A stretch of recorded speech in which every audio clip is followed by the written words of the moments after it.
Okay. In the following session, I'm pleased to welcome Federica Mogherini, High Representative of the European Union for Foreign Affairs and Security Policy and Vice President of the European Commission, who will speak to us on EU defense and security policies. Vice President Mogherini's speech will be followed by a one-on-one discussion with Klaus-Dieter Frankenberger, the foreign editor of the Frankfurter Allgemeinzeitung.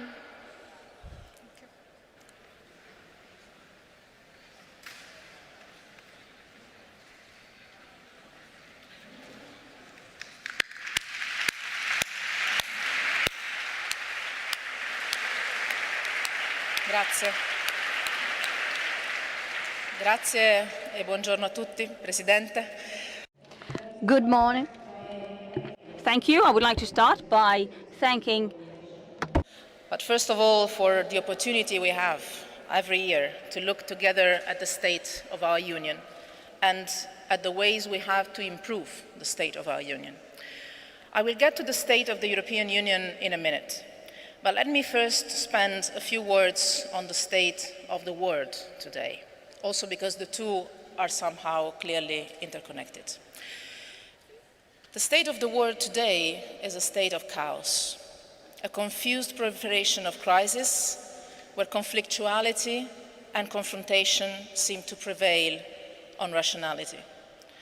And that patient, difficult, sometimes frustrating, but vital work of building a common ground among players that have different views and different interests seem to be an exercise of naivete in these confused, chaotic times. And yet, it is exactly when things don't go well that rationality, calm, predictability, respect, dialogue are the most needed. To avoid the worst-case scenarios, to prevent conflicts to spiral out of control, to contain tensions, to preserve what is still working and delivering, as we are determined to do with the Iran nuclear deal. I know this is not the mood of our times. It seems that today, screaming and shouting, insulting and bullying, systematically destroying and dismantling everything is already in place, is the mood of our times. While the secret of change, and we need change, is actually to put all our energies not on destroying the old, but rather on building the new. I have the impression that this impulse to destroy is not leading us anywhere good. It is not solving even one of the problems we need to face, and they are many. On the contrary, it is adding conflictuality to conflictuality.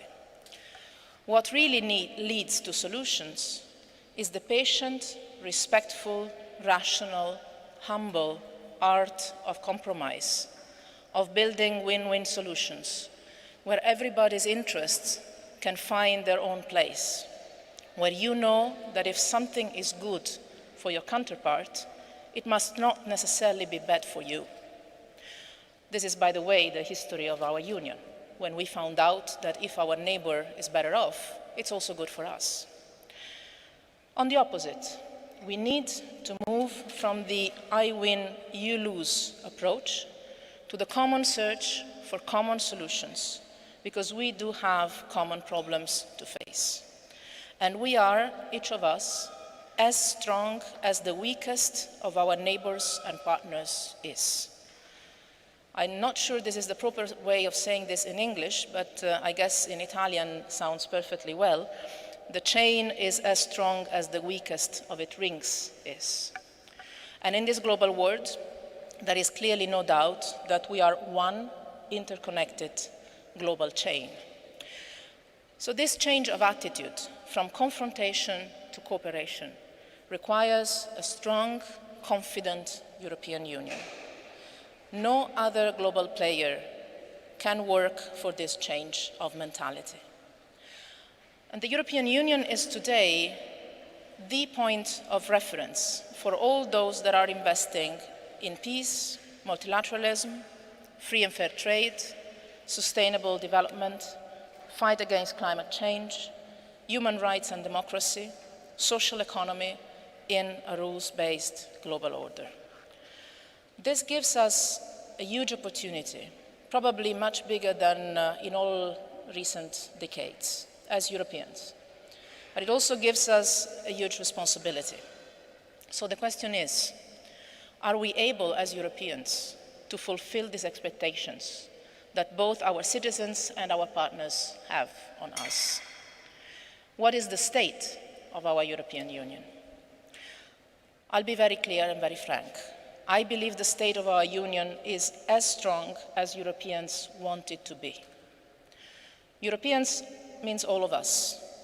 Governments of member states, national parliaments, local authorities, business sector, trade unions, universities, media, all the European citizens together. Because the European Union is not a building in Brussels. It's the union of all of us. And it is as good as we want to make it. I would say the state of the Union is as good as the state of Europeans is. So the question is, do we want to invest in our union? Then it works and it delivers. We don't want to invest in it, it turns into a dysfunctional labyrinth of faraway institutions. And when that happens, when we let the state of our union be weak, it's the most absurd waste we make of the most powerful tool we have in our hands, our union. Its state of health depends on all of us.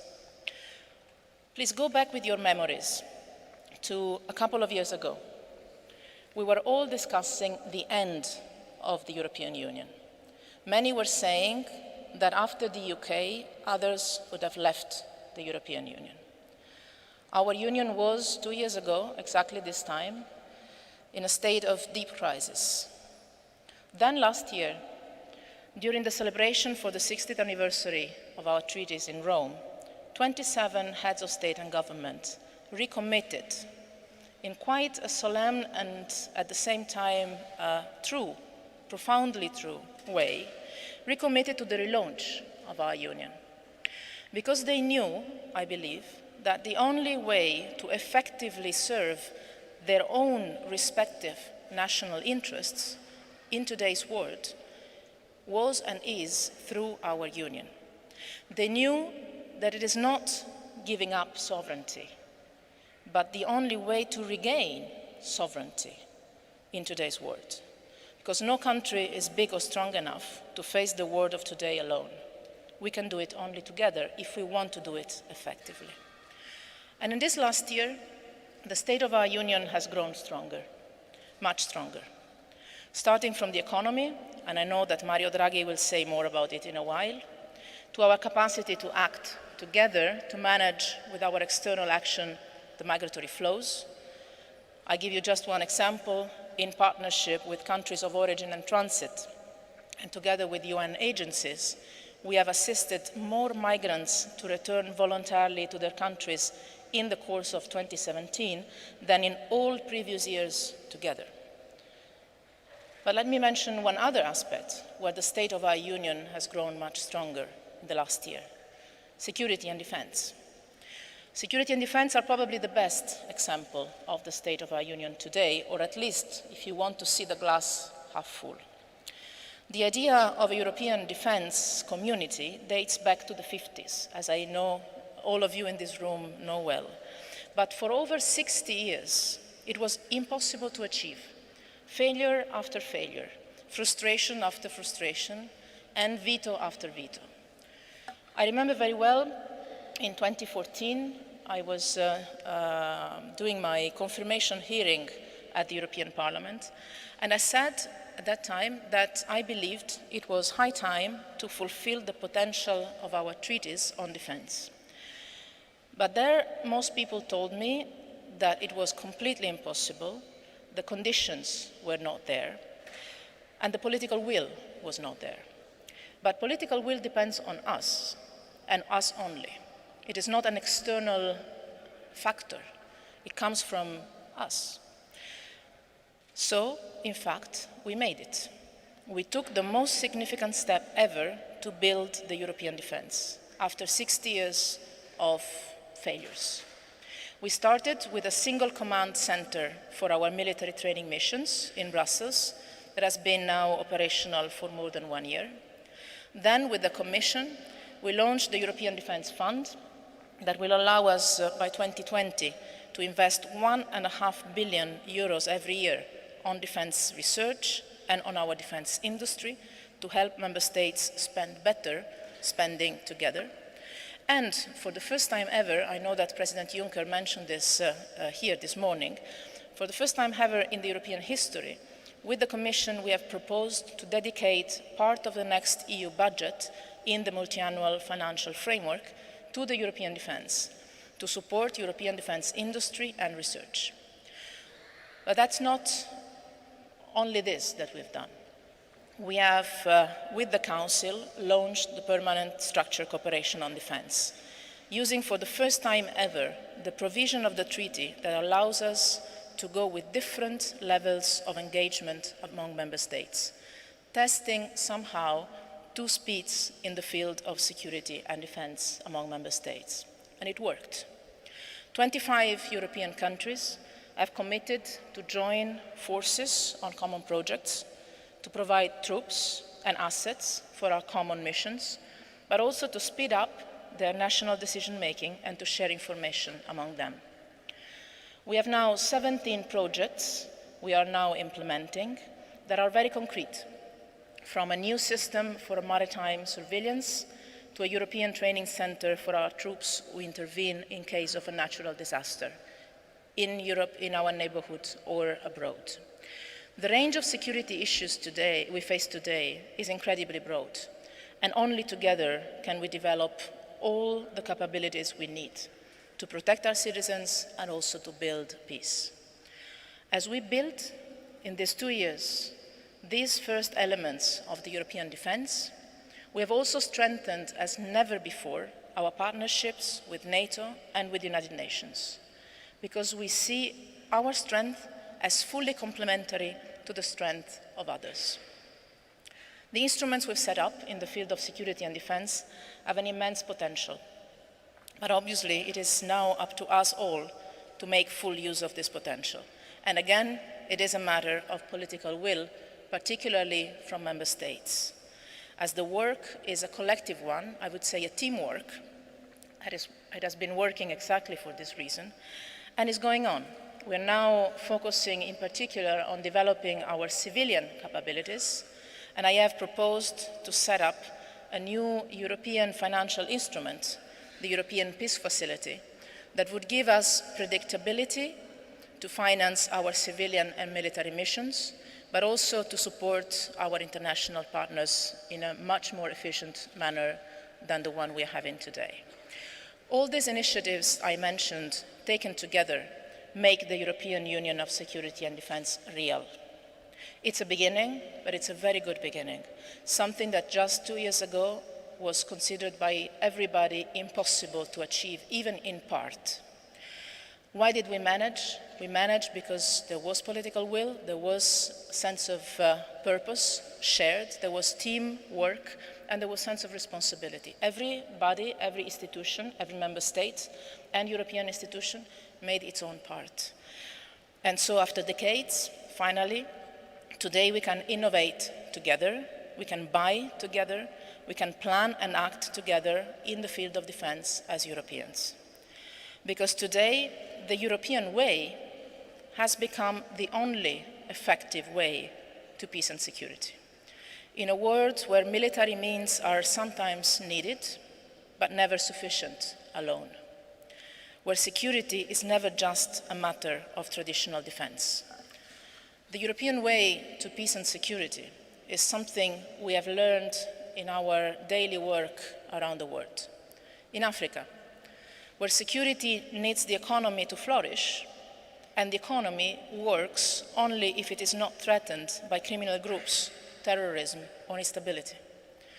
The European way to peace and security is something we have learned in Afghanistan, in the Sahel, or in Iraq, where we've learned that if you want to build a strong, resilient, democratic, inclusive state, you need a professional army, but the professional army is just as important as professional judges, doctors, and police. And the European way to peace and security is something we have learned, as I said, in our daily work around the world, when we've seen that security only comes with reconciliation. And in Europe, we have a certain experience about reconciliation and overcoming old conflicts and wounds. And the reconciliation process requires diplomacy, local development, and sometimes also a strong peacekeeping force. So soft and hard power together, smartly and carefully mixed, with local ownership as the compass for any decision. So there is a lot we can be proud of, but I'm not living on the moon. And the state of our union is clearly not only about security and defense. President Mattarella said it perfectly well yesterday. Allow me one sentence in Italian. La solidarietà sul piano della sicurezza, l'integrazione. Solidarity on the level of safety and security, and the military aspect cannot be separated from the civil activity. Work on defense must be coupled with more common work on other issues, from migration to job creation. Not just out of solidarity, which is good in itself, but out of self-interest, because the best way of serving our own interest is investing in our union.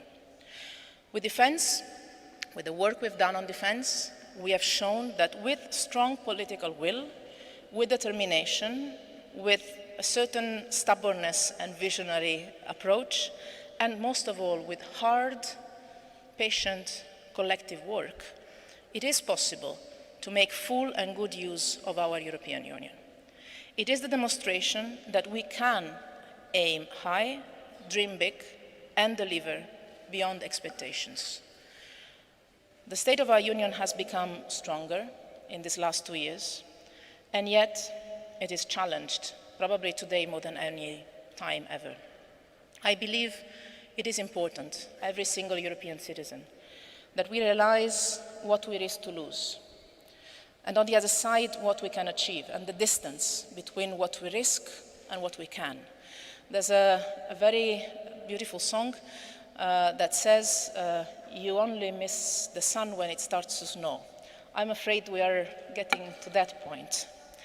And I believe the decision is only ours, a collective responsibility that calls on each and every of us, citizens of Europe, to invest in the most powerful tool we have to exercise our sovereignty, our union. Thank you.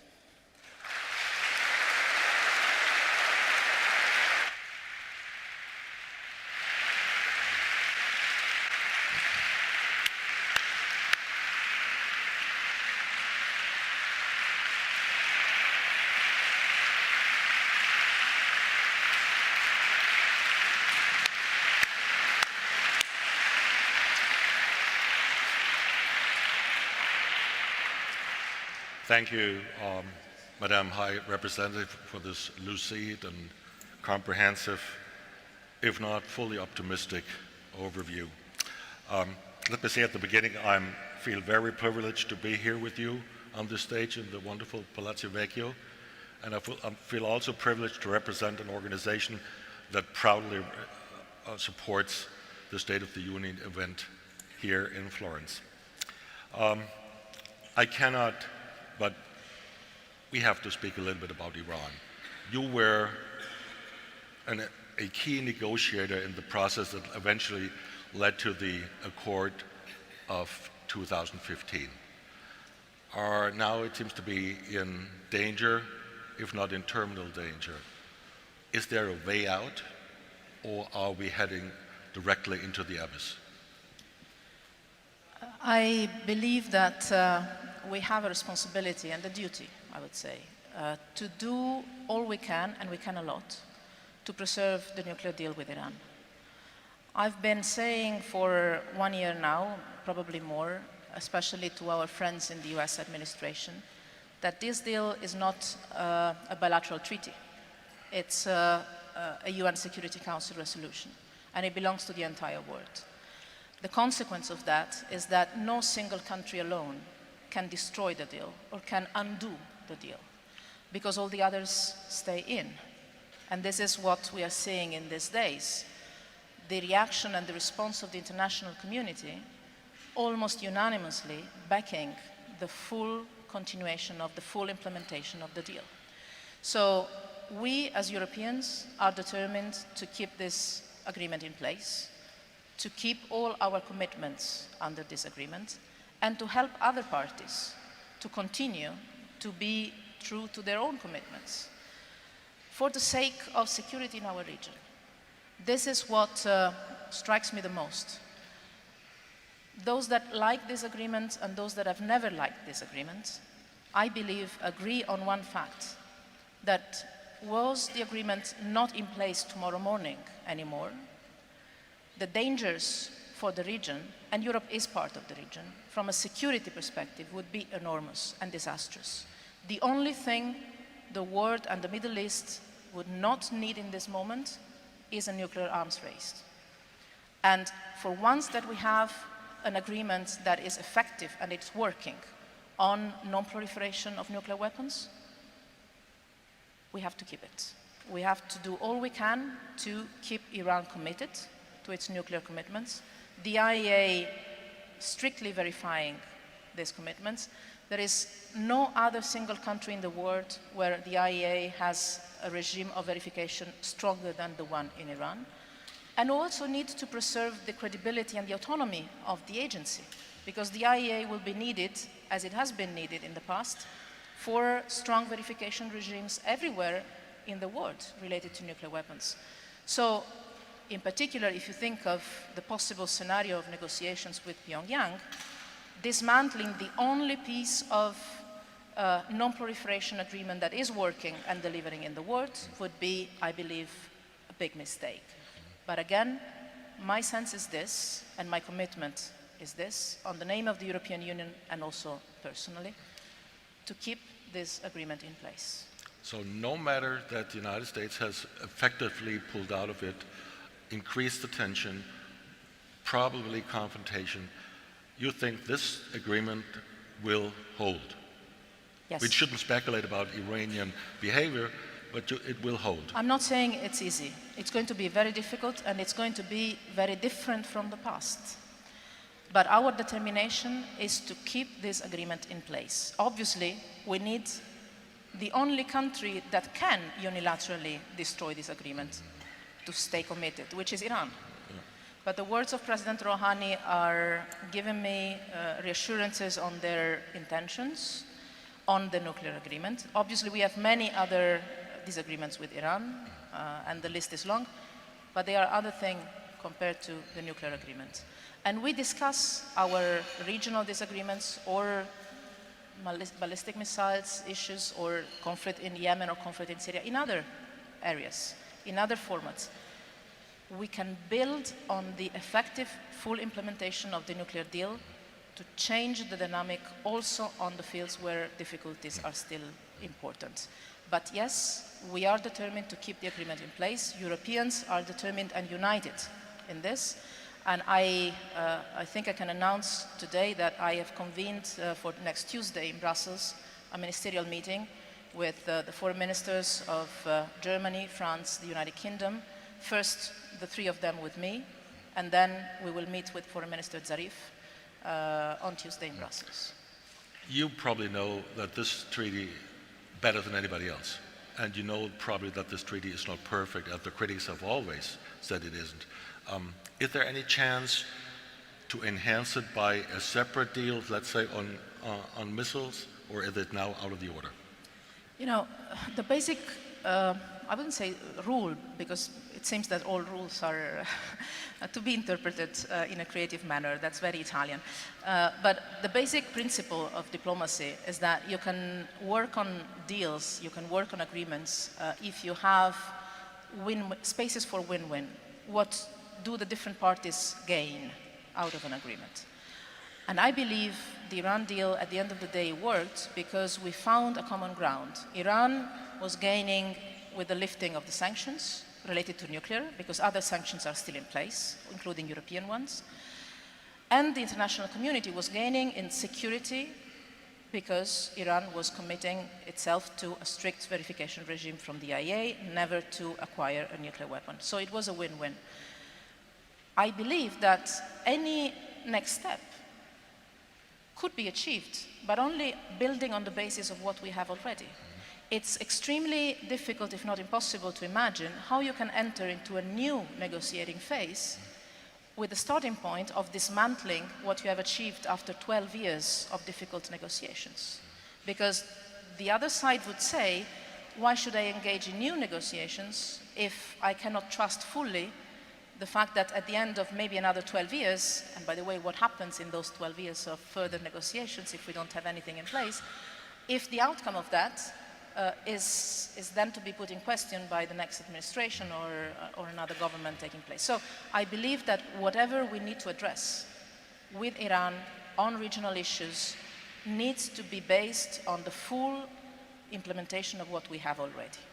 Otherwise, the credibility of any possible project would simply be zero. We celebrate the European-American relationship and say, well, we share the same values and we are long-standing friends and we cannot get along without each other. The reality is we disagree on a lot of things, policies, but also more and more on principles.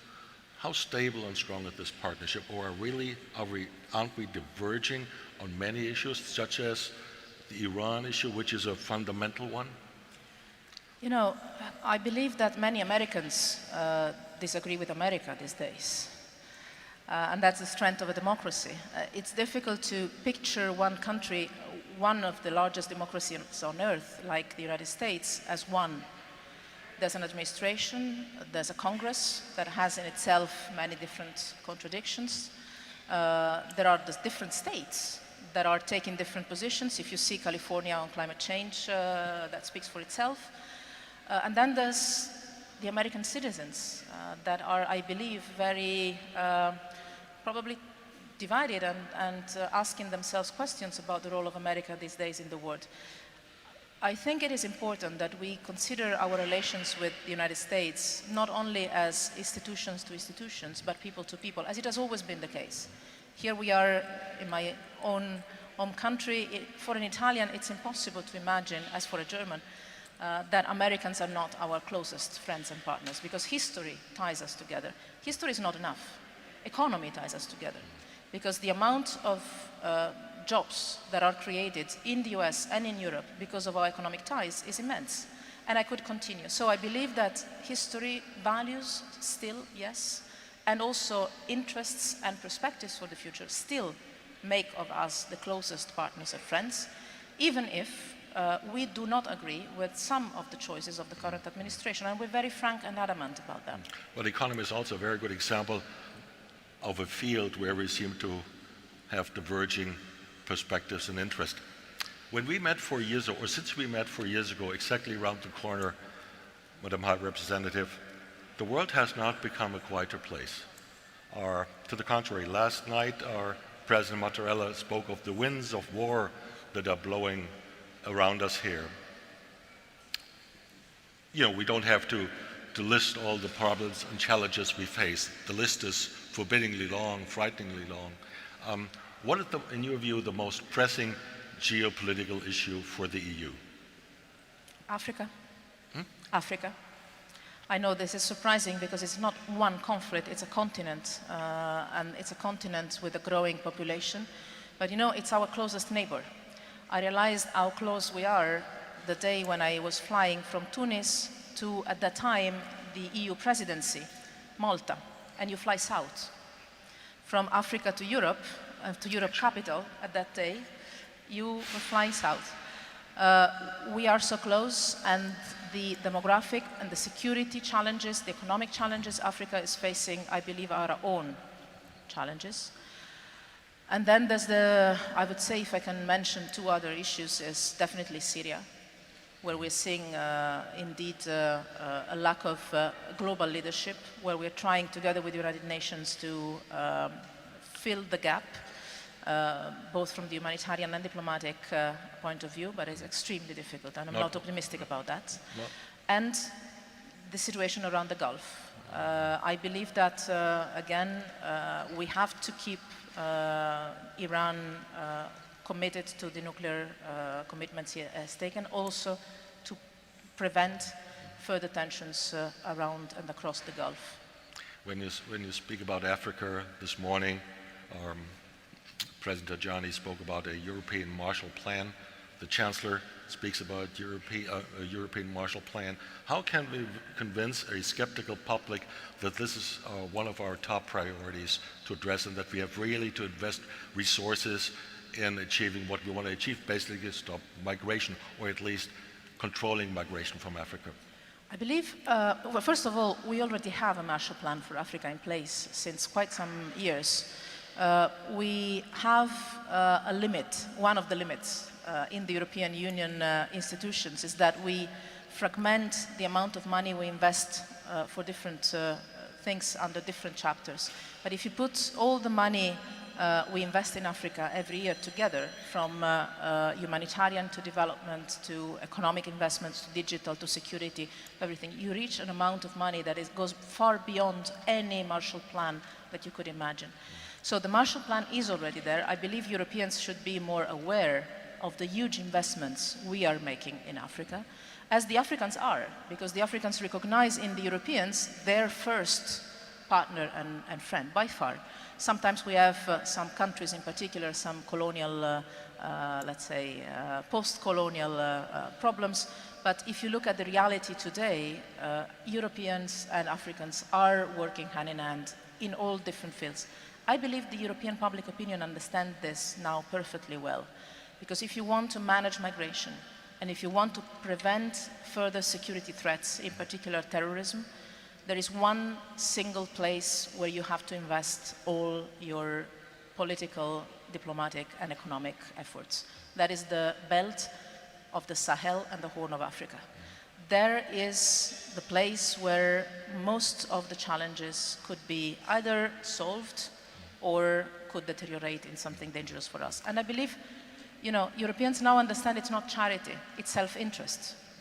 And this gives us a good basis for, as we propose to do, having more resources for the European Union external action, because there is not one single member state that can be effective in Africa, for instance, or everywhere else, alone, rather than doing it together. If you put together EU and member states' investments on security, on economy, on migration, in any African country, that goes well beyond a Marshall Plan. Yeah. You mentioned Syria. You spoke about the lack of global leadership. Actually, you also see a lack of European, or an example of European self-marginalization. Bombs fall in Aleppo, trains arrive in Munich and other places, turning, for example, the politics of my country upside down. What is your lesson? What went wrong, and what do we have to do in the future to address a crisis that has dramatic impact on our publics, on the coherence of the EU? Solidarity is the key word of today's program, and the rest. It's a civil war, it's a tragedy, it's turmoil, it's longer than the Second World War, and we still haven't found a clue to really bring our power that we have to bear. You know, the power we have on Syria, we are exercising it at full, and that is mainly humanitarian. If you look at the numbers, those that are doing most, by far most of the humanitarian assistance inside Syria and outside of Syria is the European Union. And I am personally very annoyed when I see that this is considered as something irrelevant, because this is saving lives and people. And to me, maybe I'm naive, but to me this is the meaning of all the work we're doing, life of people. Second, we are putting all we can in helping the United Nations solve the problem. And we have said from the beginning, this is a conflict that has to be solved diplomatically under the UN umbrella, because only the UN can gather the legitimacy and the unity of international and regional actors. Then the problem moves to the Security Council, which is blocked by a veto. And the problem moves to the fact that 2 years ago we were close to finding a solution. Why? Because we were finally putting together in a cooperative approach the different players in the region and in the world, from Russia to Iran to Turkey to Saudi Arabia to Egypt, you name it, to the United States, to Europe, that could help and support the Syrian parties to get out of the conflict. Then that model broke down. There is a certain, let's say, withdrawal of some of our partners and friends in the world that seem not to be less interested in that part of the world. And it's true, we can do a lot, but we cannot solve the crisis alone. We're doing our part. The problem I see is that not all are doing their part. And the leverage we have is partial. It is a strong leverage with some, but not on many others. And so we would need there a concerted effort from the international community. And again, you can put your own political will, you cannot force others to put their political will. The forces that exercise power here have already indicated that we bring this session to a close. We all wish you well in navigating us well through the most turbulent times, and we all thank you for being with us this afternoon. Thank you very much.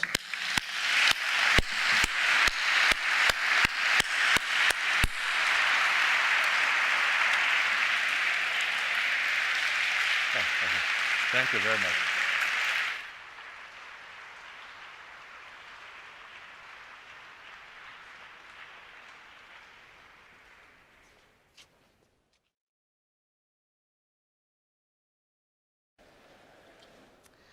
In our next session, Mario Draghi, President of the European Central Bank, will address the audience. I now give the floor to Ramon Marimon, Professor of Economics and Pierre Warner Chair at the EY.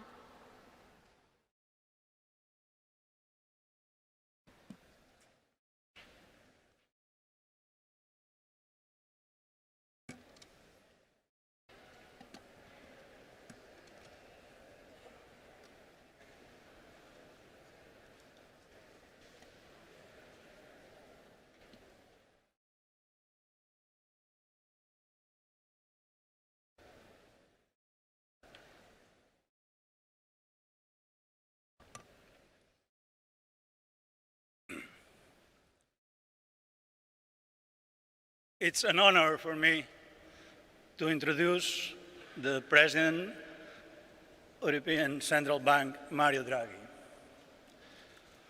From Rome, he got his undergraduate degree at the Sapienza in economics in 1970. And in 1977, his PhD at MIT with Nobel Prize winners Modigliani and Solow as his advisors. He then followed up in academic career in Italy from 1981 to 1991 as professor of economics and monetary policy in the University of Florence. We stayed in the World Bank as executive director, and then in 1991 to 2001 as Director General of the Italian Treasury. An direct experience in the financial markets in 2012-2005 in Goldman Sachs.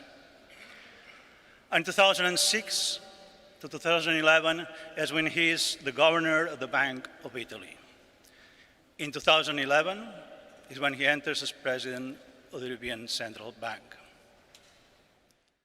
An impressive CV, combining a very strong academic background, research as a professor, but also of civil service, of public service, both as a central banker, but as treasury director, knowing both sides of fiscal and monetary policy. An international one, and in particular, an European one. Still, that would have been possibly a story of a central banker of the European Central Bank. But here, years down the road, people will write the history of monetary history of Europe or central banks, and we'll have books as we had from the last century, like the Milton Friedman and Schwartz classical book of the monetary history of the United States, or more popular, recounts of the Lords of Finance. And they will talk of, they will talk of both of them.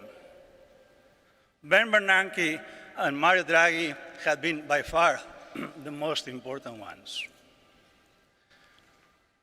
Not only because they had to face the crisis, the financial and the euro crisis, but also because they had done an authentic revolution on what central banking is all about. They found themselves not only a serious financial and debt crisis, but the classical instruments like interest rate policies and so on, the so-called conventional policies, could not do the job. It is when we start holding conventional policies, and behind this, it was this fact. We had two major central bankers, or the two main important ones, with a very strong academic and research background to understand how you have to have the courage to act in a different way. Mistakes that were done in the crisis of the 20th century, in the 30s, were not done that time. But in particular, that was particularly more critical in the case of the ECB, because the first time that was facing a challenge. It was the major stress test for a new, relatively new central bank. Everyone knows and has been cited over and over his intervention in July 26, 2012. Whatever it takes. And yes, it has been a lot of research, and more research will be done about the impact it had in changing the path of the financial markets. This sentence has been here over and over as the one determining the change. And he will be famous by this. But no one gets famous in a real way to just say a sentence. You need more than that. You need to have policies, as at that moment they had developed both in the Federal Reserve Bank or the Bank of England, but then now in the ECB, the outright monetary transactions, OMT. But policies are not enough. Even if they are good policies, you need credibility. You need that when one stands, says something like this, is credible. And you don't gain credibility out of the blue. You gain credibility because you have a strong institution behind. You have a professional record of being a proper independent central banker. And it's not an easy task. You have to measure your words. You have to say, you have to know when you can speak and when you cannot speak. It's not an exercise of vanity. Thanks to him and this policy change. We just finished, we had the final conference of Horizon 2020 project, or a demo, on assessing the fiscal and monetary policy of the Union, of the EMU. And those are the things that we have learned about understanding why a crisis has specific elements within a union, and how important it was to attack and to confront the debt crisis, but also how important it has been to have an institution like the ECB, and creating more like the ESM. Mario Draghi has been always in favor of developing more institutions and institutional strength for Europe. He has practiced that, and I think we should learn from him. Think for a second how this State of the Union on solidarity in Europe would have been if euro had failed in 2012. Certainly, there will be very dramatic issues to discuss of solidarity. But the job of us as economists, when we do research, is to think about institutions and policies that will help us to avoid that situation. And when is in policy is to avoid that. Is this for today? He will address talking about risk reduction and risk sharing in the European Monetary Union. So please welcome with me the former Professore dell'Università di Firenze and now President of the European Central Bank, Mario Draghi.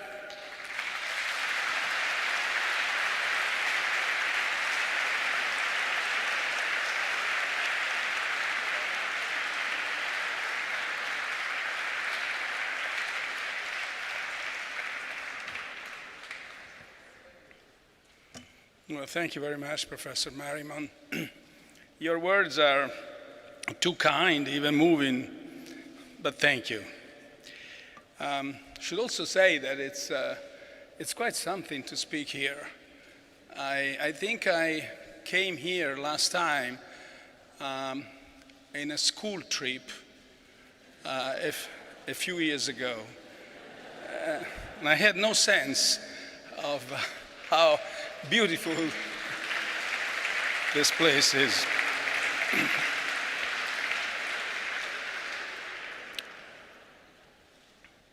Dear President of the European University Institute, Professor Renaud Deus, dear ambassadors, dear Vice President of the Region, Ms. Monica Barney, dear members of Parliament, dear Lord Mayor, Mr. Dario Nardella, dear chairs and professors, and dear students.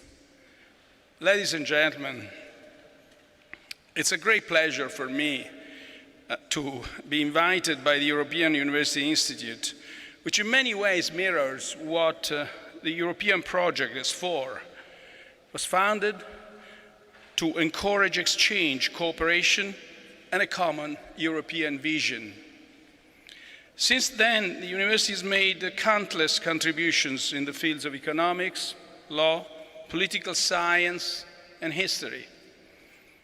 It has often been the meeting point where academic research helps answer the urgent policy questions of the European Union. A decade after the financial crisis, the euro area looks set to exit more resilient than it entered it. Much of the harm caused by the economic downturn has now been reversed by a consistent period of growth. And some of the institutional and structural factors that exacerbated the crisis have been addressed. But we know that our monetary union is not complete. The crisis revealed some specific fragilities in the euro area's construction that so far have not been resolved. To make our monetary union more robust against these future challenges, we need to address these fragilities. Let me say a few words on the evolution of the crisis, because then we may be able to draw some lessons from that. The crisis took place in 5 main phases. The first phase was similar across advanced economies. Most of them had a financial sector characterized by poor risk management, low capital and liquidity, inadequate corporate governance, and weak supervision and regulation, diluted by many years of excessive optimism in the self-repairing power of the markets. When the Lehman shock hit, banks exposed to toxic US assets ran into difficulties, and some were bailed out by their governments. In the euro area, these banks were mostly located in Germany, France, and the Netherlands.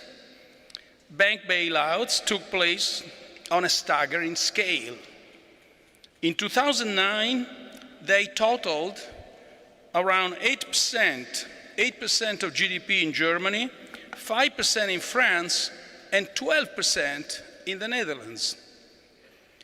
These bailouts did not greatly affect sovereign borrowing costs, however, thanks largely to the relatively strong fiscal positions of the governments implementing them.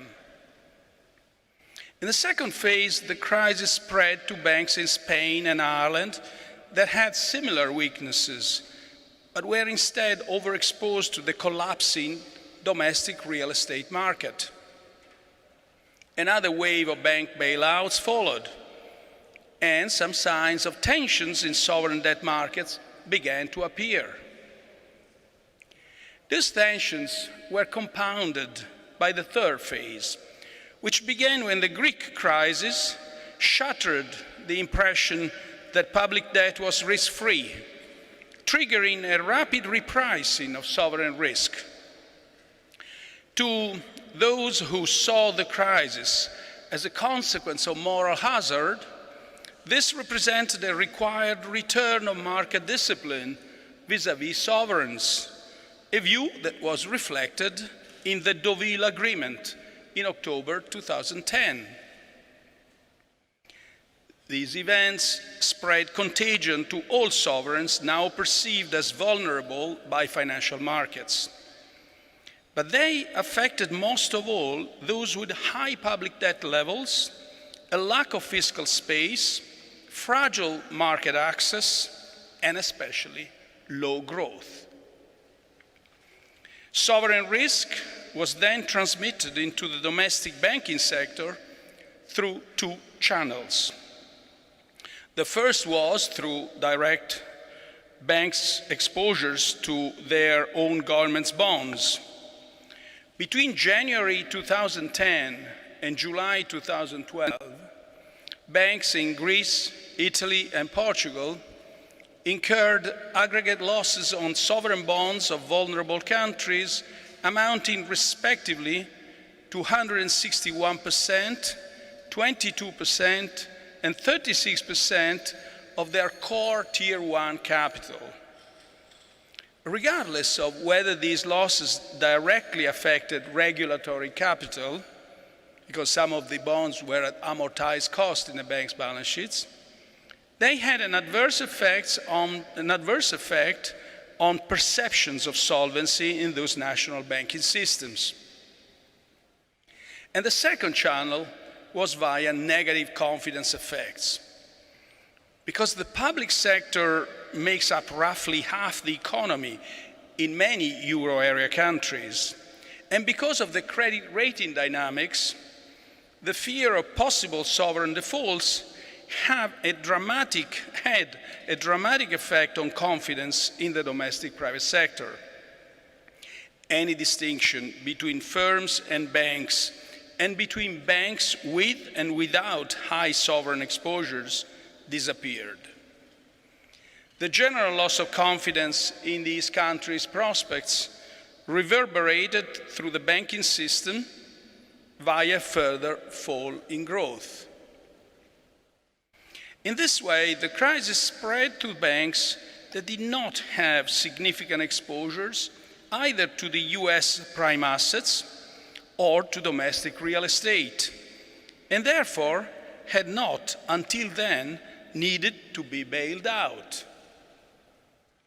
However, governments in these countries found themselves unable to substantially respond to the emerging crisis with public money for the banking sector and with counter-cyclical fiscal policy due to lack of fiscal space and high debt.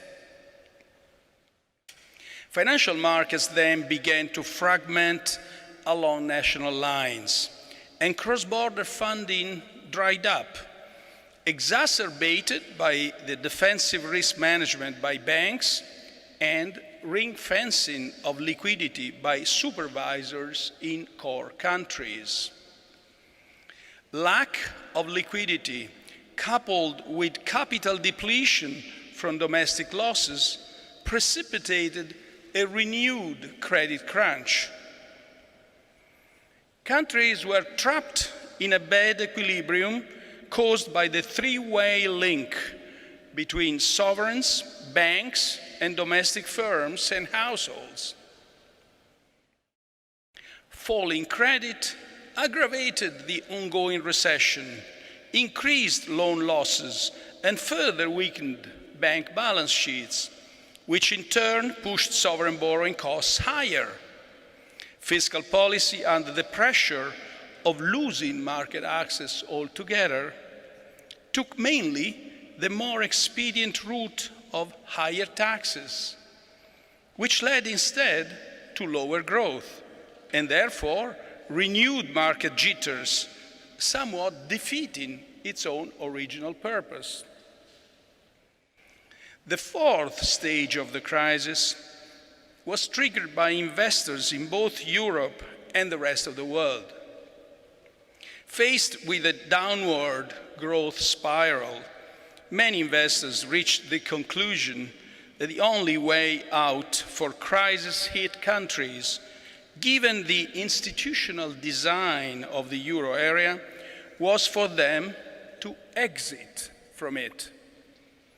This would, it was believed, allow them to depreciate their currencies and regain monetary sovereignty. Fearing redenomination into lower value currencies, investors sold off domestic debt and private debt, further widening the spreads and exacerbating bad equilibria within vulnerable countries.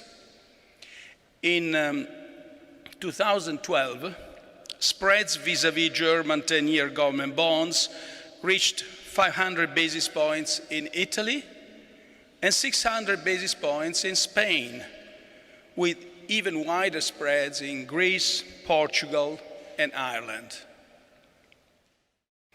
The fifth stage of the crisis then followed: the breakdown in monetary policy transmission across the euro area. Interest rates faced by firms and households in vulnerable countries became increasingly divorced from short-term central bank rates. As those economies represented a third of the euro area GDP, this posed a profound threat to price stability. The ECB responded with its announcement of outright monetary transaction, which was recalled by Professor Marimon a few minutes ago, which restored confidence in sovereign bond markets, helped to repair the monetary policy transmission mechanism, and broke the downward spiral. We should also remember another important event of that year, with less of a direct market impact, but fundamental in confirming to the world the strength of our leaders' commitment to the euro, was their earlier decision to create the banking union and the European Stability Mechanism. The long trip back to growth had begun. The unfolding of the euro area crisis yielded lessons for the financial sector, for individual countries, and for the Union as a whole. But the unifying theme was the inability of each of these actors to effectively absorb shocks. In some cases, because of their weaknesses, they even amplified these shocks. Indeed, banks fueled the build-up of imbalances and then exacerbated the resulting crash. Countries had too low growth potential, limited flexibility to bounce back from the crisis, and too little fiscal space to stabilize their economies. And the euro area as a whole was shown to have no public and very little private risk sharing. In the classical optimum currency area literature, what makes membership of a monetary union work for all its members is a trade-off.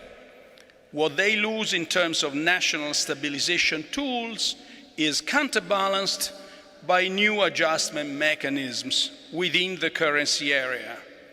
These mechanisms are typically held to be labor and capital mobility, as well as fiscal transfers between different parts of the Union.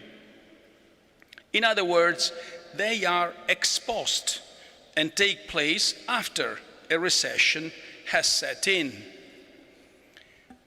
In the United States, which is a relatively well-functioning monetary union, ex post adjustment plays an important role.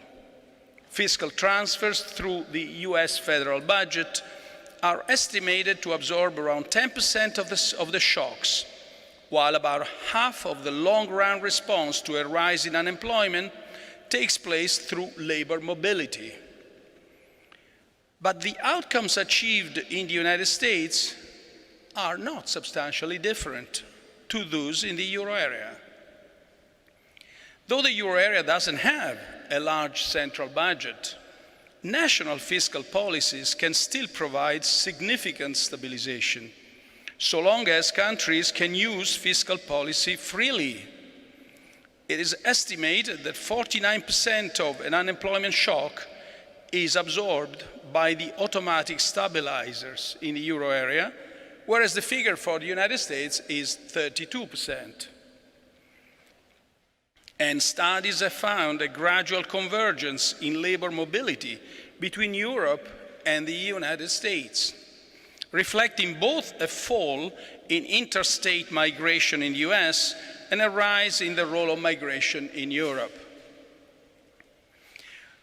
Where the euro area and US and United States differ more is in terms of ex ante risk sharing. That is, insuring against shocks through financial markets. This was a concept that only appeared later in the literature on optimal currency areas, but it plays a key role in stabilizing local economies in a monetary union in two ways. The first is by delinking consumption and income at the local level, which happens through integrated capital markets. If labor income falls during a recession, but the private sector holds a diversified portfolio of financial assets, people can smooth their consumption with the financial returns they receive on assets in better performing parts of the Union. The second way is by delinking the capital of local banks from the volume of local credit supply, which happens through retail banking integration. Because local banks are typically heavily exposed to the local economy, a downturn in their home region will lead to large losses and prompt them to cut lending to all sectors.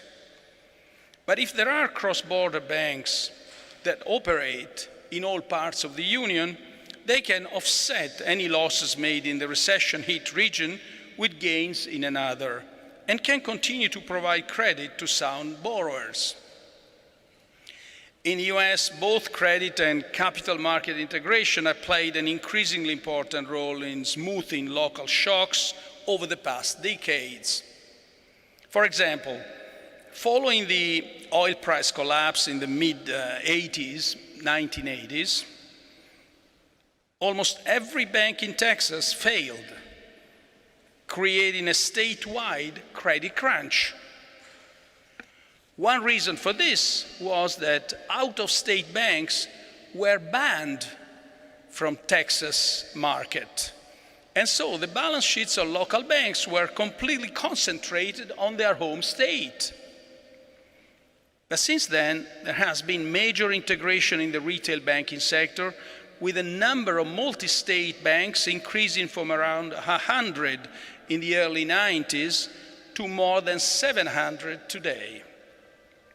And this has significantly weakened the relationship between local capital and local credit supply. And as a result, the volatility of business cycle shocks among United States states has become smaller. Overall, it is estimated that around 70% of local shocks are smoothed through financial markets in the United States, with capital markets absorbing around 45% and credit markets about 25%. In the euro area, by contrast, the total figure is 25%. Private risk sharing, of course, has its limits.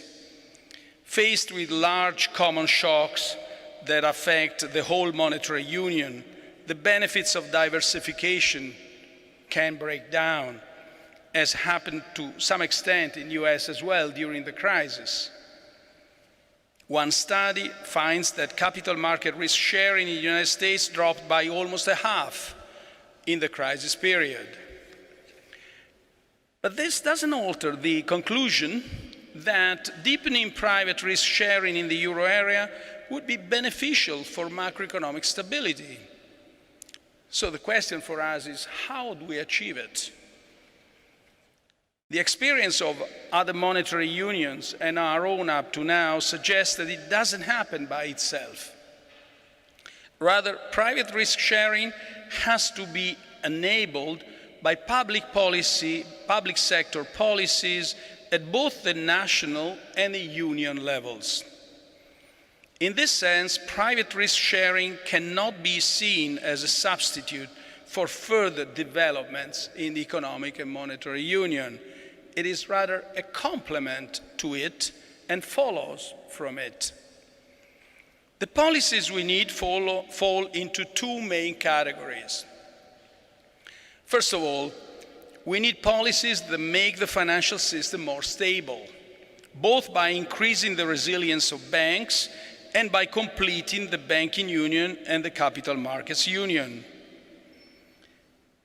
The euro area has already made good progress on these fronts. The post-crisis regulatory reforms have significantly strengthened the banking sector. The common equity tier 1 ratios of significant banks have risen from 8.7% in 2008 to 14.5% today. In the same period, leverage ratios have risen from 3.7 to 5.8. And banks have a much more stable liquidity and funding. The creation of European banking supervision has also brought about a more uniform approach to how banks are supervised. And the new European Union resolution framework has shifted the cost of bank failures away from sovereigns and onto the financial sector, which creates another channel of private risk sharing. Without entering into the discussion of which further regulations may be necessary for the shadow banking sector, we have to acknowledge that the banking union and the capital markets union are not yet complete. We lack a truly level playing field for cross-border banks and investors, and this stands in the way of deep financial integration. A single financial market should have one set of rules, and all market participants should be able to operate freely within it. Yet that's not the case at present. For capital markets, there are differing rules and market practices for financial products across countries, and insolvency and judicial systems vary widely. This matters because a consistent and efficient framework for pursuing failed contracts is vital to reduce uncertainty for cross-border investors. ECB analysis finds that where insolvency and judicial frameworks are more efficient, risk sharing through both capital and credit markets is higher. For banks, the single market is still fragmented along national lines. First, discrepancies in the regulatory framework reduce the economies of scale for banks operating across borders. Second, an incomplete framework for bank resolution also deters cross-border integration.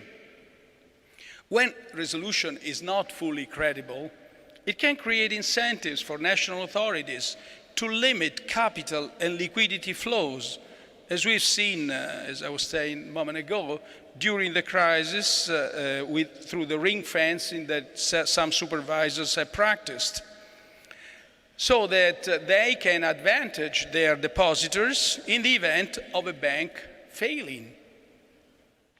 But when the new EU resolution framework is completed and working properly, such concerns about depositors should be allayed. The Bank Recovery and Resolution Directive already places depositors at the top of the creditor hierarchy in resolution. And the new minimum requirements for own funds and eligible liabilities should ensure that there is a sufficient buffer or loss absorption capacity to make depositors bail-in extremely unlikely. What is still missing, however, is a backstop for the Single Resolution Fund. Resolution needs financing. And the Resolution Fund, which is funded, by the way, it's funded by banks, it's not funded by public money, will ensure that it is paid for by the private sector. But in very deep crises, the resources of such funds could be depleted. That is why in all the other large jurisdictions, such as the United States, the United Kingdom, and Japan, resolution funds are always backstopped by the fiscal authority. The aim of such backstops is not to bail banks out. Any funds borrowed are repaid by the private sector over time. Rather, the aim is to create confidence that bank resolution can always be enacted efficiently, which has a stabilizing effect in a crisis and prevents more banks from being dragged into difficulties. In other words, policies, and that's something that we'll see in a moment in other instances, in other words, policies that reduce risks for the banking system as a whole will also lead to larger risk reduction for individual banks. Let me give you an example of this. A very good example of this is the Federal Deposit Insurance Corporation in the United States, which is also the resolution authority and is backstopped by a credit line with the US Treasury. During the crisis, around 500 banks were resolved in the United States without triggering financial instability. In contrast, one estimate puts the total number of banks resolved in the euro area in that period at around 50. An orderly resolution of this magnitude was possible in the United States because of confidence in a well-functioning resolution framework. And the presence of the Treasury backstop was fundamental in creating this confidence. Indeed, the FDIC, the Federal Deposit Insurance, ultimately didn't have to draw on its credit line, but it was clearly reassuring to markets and to depositors that it had that option as a last resort. In fact, the FDIC has borrowed from the Treasury only once, during the savings and loans crisis in the early 90s, and it did repay in full a few years later. This example underlines that the dichotomy between risk reduction and risk sharing that characterizes the debate today is in many ways artificial. With the right policy framework, these two goals are mutually reinforcing. Public risk sharing through backstops helps reduce risks across the system by containing market panics when a crisis hits. And a strong resolution framework ensures that when bank failures do happen, very little public risk sharing is actually needed, as the costs are fully borne by the private sector. So we need to put things first things first, and complete the resolution framework in all its dimensions. And creating a properly designed European deposit insurance scheme would be an additional element that could further reduce the risk of bank runs. All in all, a consistent framework of regulations, laws, judicial enforcement, and resolution is essential for deep and resilient financial integration. Completing the banking union and the capital markets union is therefore a necessary condition for the expansion of private risk sharing in the euro area. Yet, it's not a sufficient condition. And this brings me to the second area where public sector policies can complement private risk sharing by increasing economic convergence and thereby building trust among cross-border investors. The crisis showed clearly the potential of some euro area economies to become trapped in bad equilibria. And plainly, as long as this risk exists, it will act as a deterrent to cross-border integration, especially for retail banks that cannot cut and run as soon as the recession hits. Put simply, we will not be able to foster private risk sharing in our union if crisis can call its very integrity into question. So if we are to deepen private risk sharing, the tail risk of bad equilibria needs to be removed and replaced by policies that lead to sustainable convergence. This requires action at both the national and euro area levels. In the eyes of many observers, three features made countries vulnerable to downward spirals: weak banks, lack of fiscal space, and low growth. Stabilizing the financial sector in the ways I've just described would address one part of the problem. But the common factor uniting all three was growth. Very low growth rates reduced fiscal space and harmed bank balance sheets. At the national level, structural reforms, therefore, remain a priority. We know that structural reforms boost growth. Looking at the last 15 to 20 years, euro area countries with sound economic structures at the outset have shown much higher long-term real growth. And we know that they help countries recover more quickly from shocks, which prevents recessions from leaving lasting scars.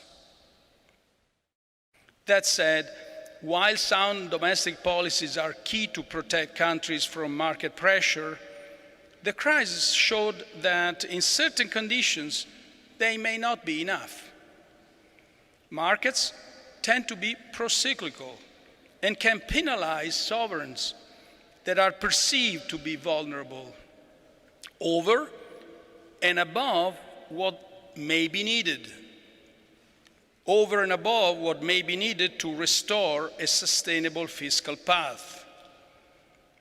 And this overshooting can harm growth and ultimately worsen fiscal sustainability.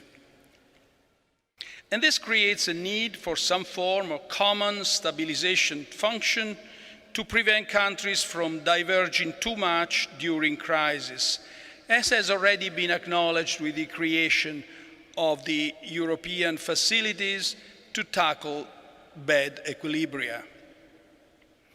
One of these facilities, of course, is the ECB's OMT, which can be used when there is a threat to euro area price stability and comes with an ESM program. The other one is the ESM itself. But the conditionality attached to its programs in general also implies procyclical fiscal tightening. So we need an additional fiscal instrument to maintain convergence during large shocks without having to overburden monetary policy. Its aim will be to provide an extra layer of stabilization, thereby reinforcing confidence in national policies. It's not conceptually simple to design such an instrument, as it should not, among many other complexities, compensate for weaknesses that can and should be addressed by national policies and national reforms. It's not legally simple, because such instruments should be consistent with the treaty. And as we've seen from our long-standing discussions, it's certainly not politically simple. But regardless of the shape that such instrument can take, from the provision of supranational public goods like security, defense, migration, to a full-fledged fiscal capacity, the argument whereby risk sharing may help to greatly reduce risk, or whereby, in other words, solidarity in some specific circumstances contributes to efficient risk reduction, is compelling in this case as well. And our work on the design and proper time frame of such an instrument should continue. Let me conclude my presentation saying that this year the ECB is celebrating its 20th birthday, and next year we'll be able to mark the 20 years of the euro.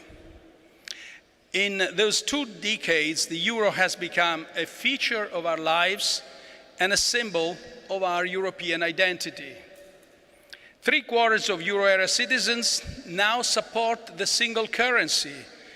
And when people are asked to name the most important elements of their European identity, the euro is the second element they cite, after the values of democracy and freedom.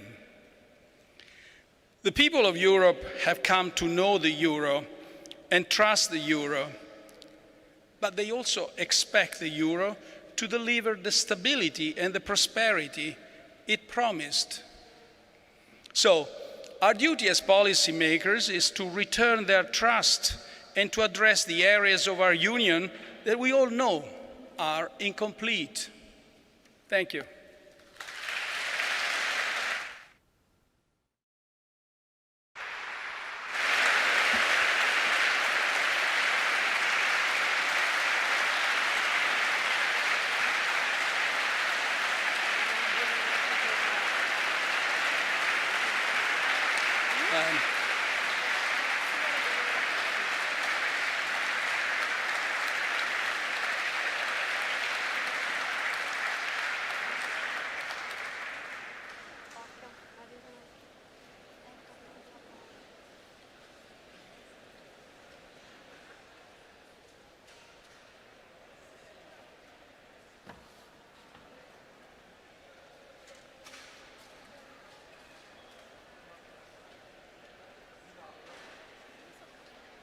Facciamo che loro vengano su? Sì, sì, e poi guarda, lo dico a loro. Chi ha la scheda per fare C'è Daisy ed Elisa. Fanno loro. Scusa.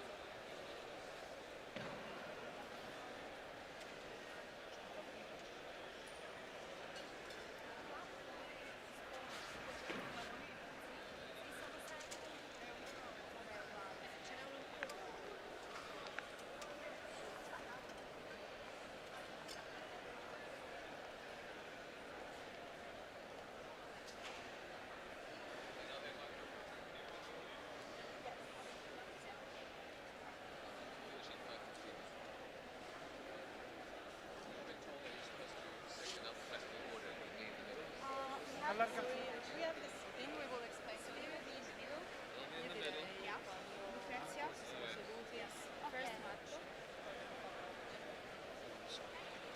Sandlo? Mr. Sandlo? Hi. Okay, very good. Yeah. Sì, sì. Stanno mettendo là?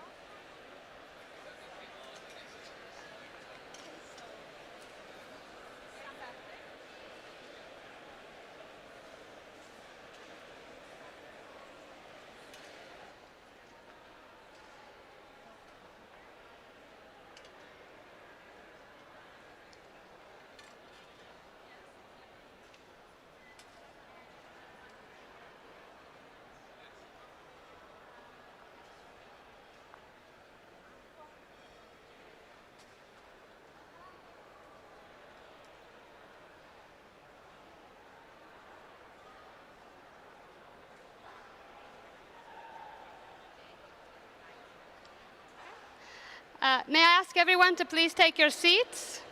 Please take your seats so that we can begin. This afternoon's session is called It's Time to Get the House in Order, How to Strengthen the Current EMU. Martin Sandbu, the economics commentator of the Financial Times, will introduce our distinguished panel and moderate the discussion. Thank you. Thank you. Hello? Is this microphone working? It is working. If you'll please find your seats, we will try to perform the impossible feat of following Mario Draghi's discussion on the euro. I am Martin Sandbu from the Financial Times. Thanks to the EUI for organizing this session.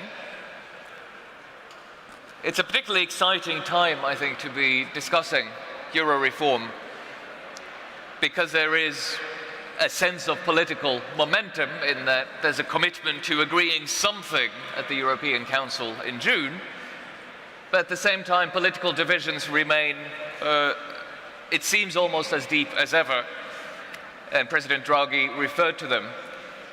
So nobody really knows what's going to happen in June. That makes it an exciting, if somewhat trepidating and confusing time to be discussing this. But the panel up here on stage with me is the best qualified group of people I can think of to try to make sense of what should and may and will happen. They are among the best thinkers and advisors and also officials and decision makers on euro reform, having been deeply involved in understanding and trying to manage the crisis.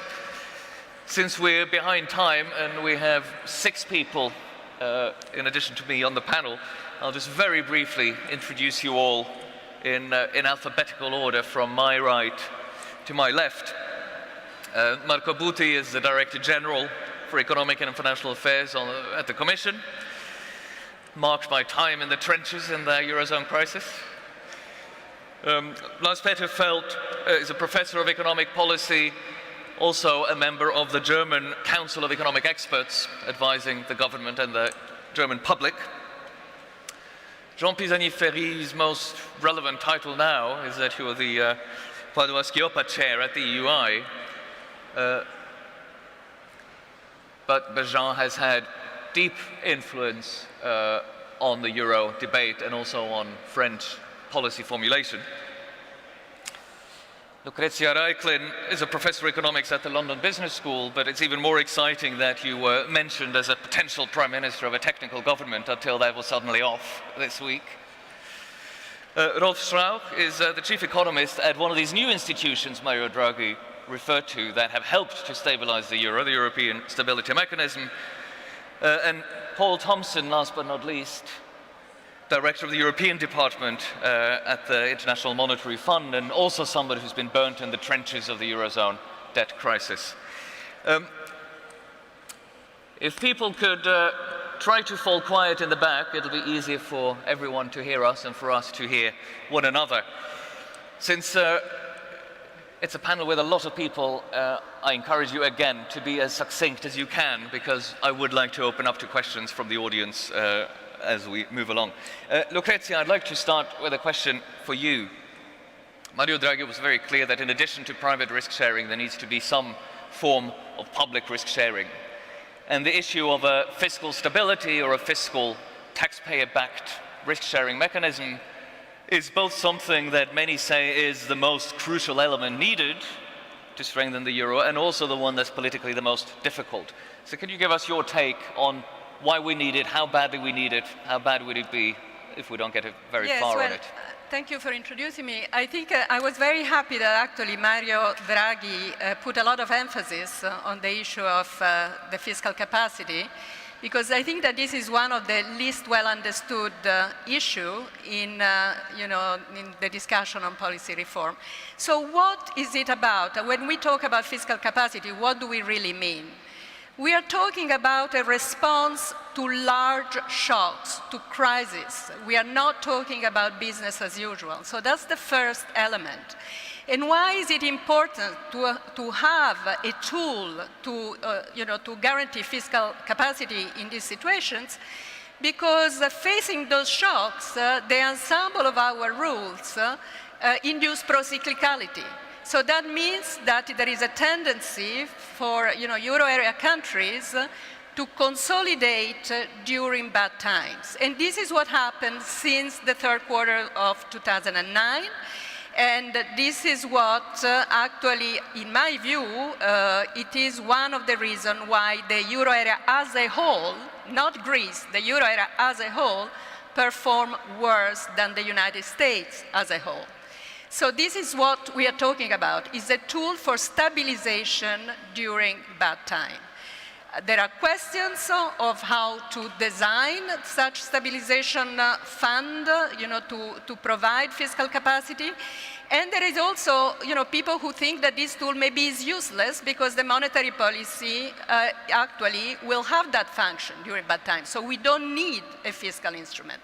I think actually we do need a fiscal instrument because during those times, monetary policy becomes ineffective or, is less effective because the interest rates are zero. So that, in those situations, the traditional tools of monetary policy are not enough.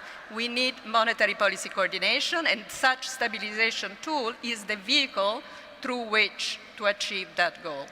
The other thing is that we don't want to have the ECB to do too much, because at the end of the story, this will also be dangerous for governance issues and will be highly divisive. So I think that this is actually a very important part of the euro reform that we need to think about it. Lucrezia, thank you. Again, can I just ask the audience, this is a beautiful room, but not one with very beautiful acoustics. So please keep the conversations maybe outside the room if you don't want to listen to what the panelists have to say. Jean Pisani-Ferry, you were among 14 authors of a policy recommendation document this winter that caused quite a lot of waves, 7 French, 7 German, and partly for that reason was quite politically important. That document embraced the idea of restructuring sovereign debt. Embraced is maybe too strong, but defended it, allowed for it, and you have done so individually as well, and actually come in for quite a lot of criticism for it, including from your home country, which seems quite set against debt restructuring. Can you tell us why you think it's needed? Thank you. Yeah, it elicited criticism from my own country, from this country, from many quarters. And I think this is an issue on which is easily misunderstanding and suspicion. So let me be clear about what we're saying in this paper, also co-authored by Jeroen Zettelmeijer, who is here. What we're saying is that monetary union must have an anchor. If there is no anchor, it means that we run the risk of what economists call fiscal dominance, which is the risk that monetary policy is determined by fiscal needs to keep states solvent, and that's not a recipe for a stable monetary union. So the Maastricht system had essentially one preventive anchor, that was the Stability Pact, and one sort of limit, that was the no bailout clause. The Stability Pact, in our view, is technically broken and politically vulnerable. The no bailout clause means different things to different people, to the point when it's not clear what it means today. So what we're saying is that this should be repaired, and this should be repaired in a way that does not create instability, but rather create stability. What does it mean? Some people say just do nothing, because it works now. We feel it's dangerous because that doesn't determine the conditions, the limit conditions for monetary union. Some people are tempted to say, Mario Draghi alluded to it, let's use the threat of a forced exit as a disciplinary device. We feel that would be extremely dangerous because it would mean that the euro would be turned again into a sort of fixed exchange rate system. There can be crises. Those crises have to be solved inside the euro area, not by forcing exit. The third option that some people advocate is some form of automatic triggers. So this can be numerical triggers. Above a certain threshold, you restructure, or it can be a procedural trigger. If you go for an ESM program, you have to restructure. We feel both are dangerous. The numerical triggers are dangerous because they don't take into account the characteristic of the economy, the potential growth rate that can differ from one country to another. The procedural trigger that shouldn't be considered because, after all, Ireland and Portugal went through an ESM program and they're solvent. So it means you can go through an ESM program and remain solvent. What we propose is a set of principles. First, that we say national governments should be given more autonomy. There should be an expenditure rule. They should be free to spend up to the expenditure rule, and if above, they can issue bonds in the form of junior bonds. We should agree on the definition of the no bailout clause, which should be that there should be no lending to a country that is not solvent. Restructuring should be part of the toolbook as a last resort option without any numerical threshold, but based on the analysis of the sustainability. And to make it credible, the cost of restructuring should be reduced, meaning the cost should be reduced for banks, and the cost should be reduced for states by limiting the power of holdout creditors. And in order to avoid that this possibility of restructuring creates fear and therefore leads to excessively pro-cyclical policies, there should be liquidity provision and there should be stabilization, which brings us back to this fiscal capacity. So that's what we're saying. And what does it require? It requires an institution that's able to do it in a credible way and in an independent way. So that's a requirement for the ESM. It requires also that the terms of lending are made precise enough, because obviously you can say, I'm going to make a country solvent by lending to it at whatever rate is needed to make it solvent. And that would not be a proper definition. But it requires some discipline on the definition of the instrument and some credibility on the part of the institution. But this, to be clear, this is fully compatible with a fiscal capacity stabilization That's instrument, exactly what right? I said, that it's perfectly, not only it's complementary to the fiscal capacity and stabilization. The more you introduce this possibility, it involves some risk, and those risks have, in part, to be taken care of by this liquidity provision and stabilization. So both of these points are, in a sense, about repairing the sort of institutional structure that didn't work the last time around and completing what was missing in it. But there's still a question of the damage left over from lack of discipline in the run-up to the crisis, perhaps permanently lost output after the crisis. So we have these overhangs of debt. Lars Peter Feld, I'd like you to talk about how you think about the overhang both of public debt, large public debt burdens, especially in the most crisis-hit countries, but also an issue that's politically divisive on the private side, large stocks of non-performing loans, bad assets on banks' balance sheets that seem to have been a political stumbling block in progressing in the direction of risk sharing. Yeah. In replying your question, let me share two experiences that I've made in the last couple of years. First was the creation of the German debt brake in 2009, which I could help to design in some regard. And the other one was the European Debt Redemption Pact by the German Council of Economic Experts.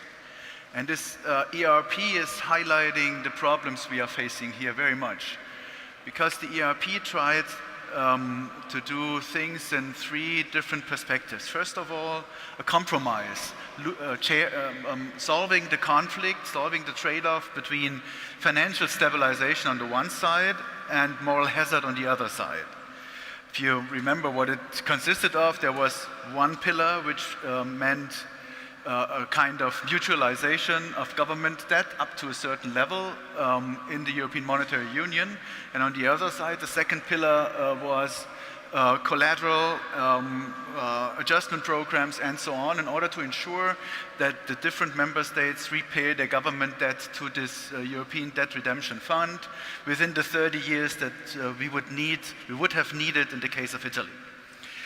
This kind of compromise is underlying all the different proposals that I've seen. So it's underlying the idea of the 14 French and German economists, it's underlying other proposals, and I don't see a really first best solution to this trade-off that we currently observe. And the reason for that simply is we have huge legacy issues still in the European Monetary Union regarding public debt on the one side and private indebtedness in the case of unfunded non-performing loans on the other side in the banking systems.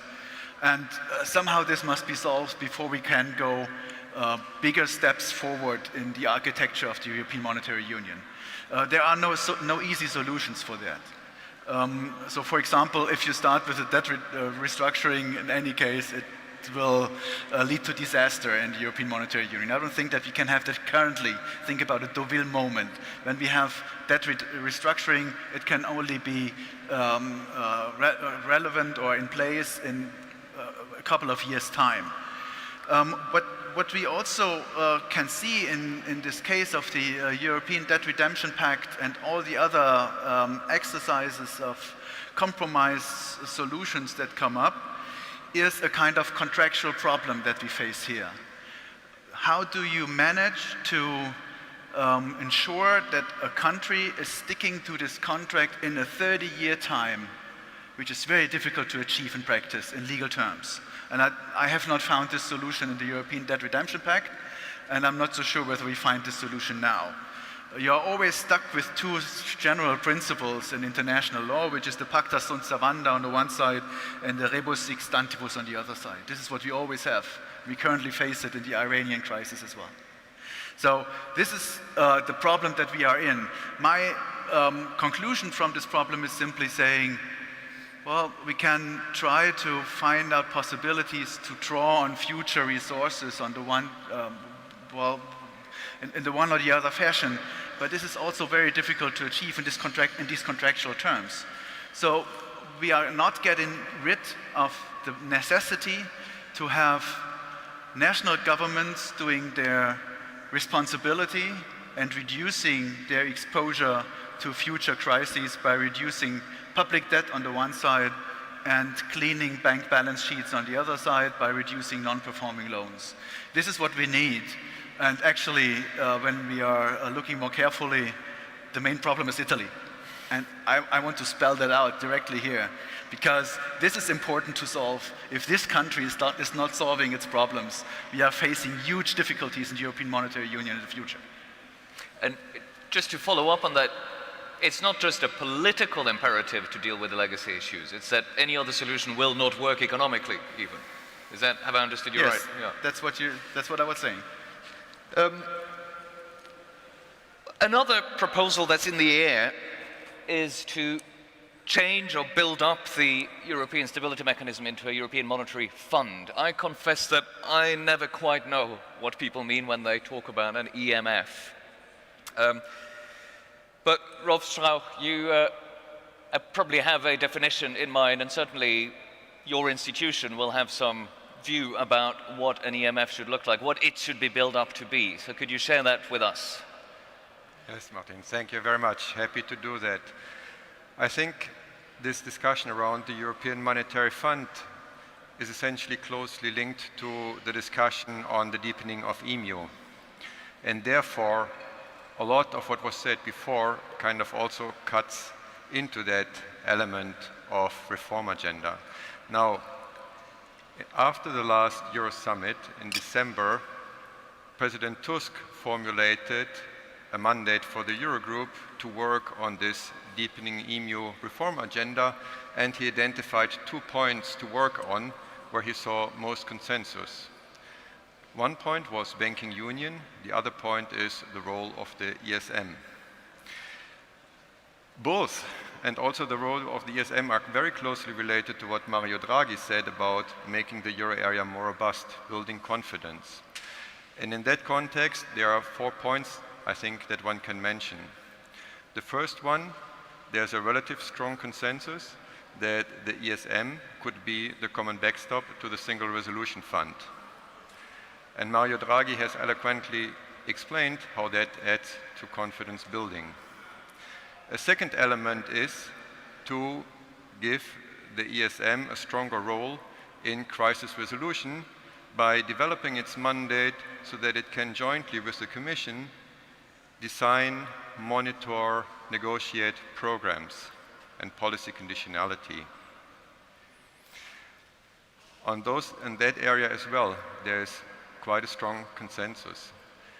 The third element then relates more to the fiscal area, and here views become more diverse, and they're related to the fiscal capacity that was also mentioned before, and the question whether one could have in the euro area a financial stabilization tool that kicks in before a country loses market access. And there's also the idea that possibly the ESM could have a shorter-term fiscal stabilization facility that gives this kind of macroeconomic support. And then there's the fourth area, and here already Jean Pisani-Ferry explained very nicely the rationale about it.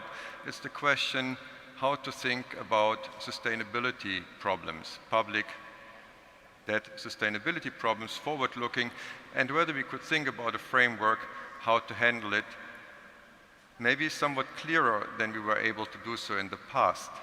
This has nothing to do with automatism of debt restructuring, very clearly, but those people who think that one needs to handle those problems, when they are actually there, then there could also be a possibility for the ESM to have a clearer role in that process that somewhat also relates to what the IMF is doing at an international scale. Taking all that together, some people have coined the name and think and talk of a European Monetary Fund, but frankly speaking, for me, the name is kind of a secondary issue. It's not really what matters. What matters is what the ESM, what we as an institution can indeed do to make the euro area more robust. And I think there we can indeed play a useful role along the lines that I said. If this is a model, on your view, would that deal with the need for a fiscal capacity? Could you then have a stable eurozone without another sort of fiscal stabilization tool? Would it be enough? Well, there are very different proposals on a stabilization tool that can have the form of an unemployment insurance scheme, that can have the form of rainy day funds, that can also have the form of this kind of short-term lending facility that I alluded to before, which may overall be, depending on the size, more limited than what some people have in mind, but it would be one option that has certain advantages and can certainly help to stabilize the euro area more. Paul Thompson, the International Monetary Fund doesn't have a seat at the European Summit, thank goodness, many will say, but financial stability is the raison d'etre of the IMF. So you and your institution have your views about what financial stability in the euro area for the long term would look like. We've heard about some of the various political and indeed economic dilemmas that have to be solved and maybe will not be solved. Given the political constraints and the feasibility constraints, if you were to advise the European Council in June on where they should put in their effort in terms of concluding something, what would it be? What's most important? Yeah, if there really is a constraint on political capital that can be spent, I would certainly, I hope we would see the beginning of fiscal, countercyclical fiscal capacity in June. But if there is a significant constraints on what can be achieved, I would hope that I would suggest that one start with completing the banking union and complete the capital market union. This is an area where Europe already has come quite a long way with the introduction of the single resolution mechanism, the SSM, the BRD, etc. Much has been achieved, but I think there's still quite a long way to go, and these European institutions are still to an important extent hamstrung by national institutions and national regulations, and I think this is an area where I would recommend to spend limited capital to essentially be in a situation, if there's a limited ability to politically create the institution needed for risk sharing, so facilitate that the market does it, facilitate that the markets create more risk sharing by completing banking union and completing capital market union. For all the reasons that Mario Draghi mentioned before, that's where I would apply my limited political capital if I have it. Now, this is something that to some extent is technical, the single rule books of the Commission and harmonization of insolvency frameworks, etc. So it's something that perhaps could be done by experts, but I would warn against underestimating the political difficulties here too. This will run into significant vested interest, fierce resistance from local interest, but I think this is where I would spend my limited capital. But I think it's also critical at the same time that we continue with enforcing the fiscal rules.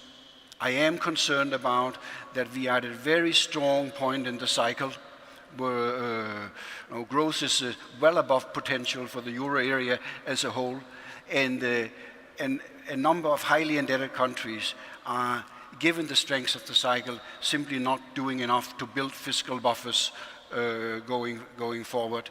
And I think this is an important issue at this juncture. Just on the vested interests that are opposed even to the more realistic reforms, can you be a bit more specific? Yeah, I would invite you to read the article in the Frankfurt Allgemein from the last weekend on resistance, for instance, in Germany to harmonizing regulatory framework. The fact is that national regulators are concerned about allowing banks to take deposits locally and do banking across the borders because they are concerned that they will be on the hook for if something goes wrong for protecting these depositors. So there are legitimate concerns here. There's legitimate concerns, but I do think we have the European institutions, so strengthen the European institutions, and that will give credibility to that the enforcement of the rule is not hostage to local interest, but to a broad set of rules as applied at the European level. I think that's the way forward. I see some of the panelists are getting nervous because there's a clock here that says we have 3 minutes left, but we have about half an hour left, so ignore that. Although, stay succinct. Marco, I've waited with you until the last sort of first round, the end of the first round, because you're sort of at the center of the web of economic decision-making in Europe and in the Eurozone in your position at the Commission.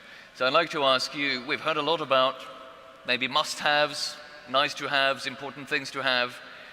Can you tell us what we are actually likely to get in your view, and will it be enough? Okay, thank you, Martin. Let me say first of all that it's particularly moving for me to be here. So I feel a bit like l'enfant du pays. President Draghi said it, I think is, for me, is multiplied. Now, on what are we going to get from the June European Council? First of all, I think it's a very important rendezvous because after that, we are very quickly going to get into the electoral cycle, and so I think progress and breakthrough unlikely to come after that. So what can we achieve? What are the criteria, let's say, to judge whether it's a success or not? I would select actually 3 criteria. Okay, the first one, we have to see concrete deliverables with a clear calendar time path for the agreement.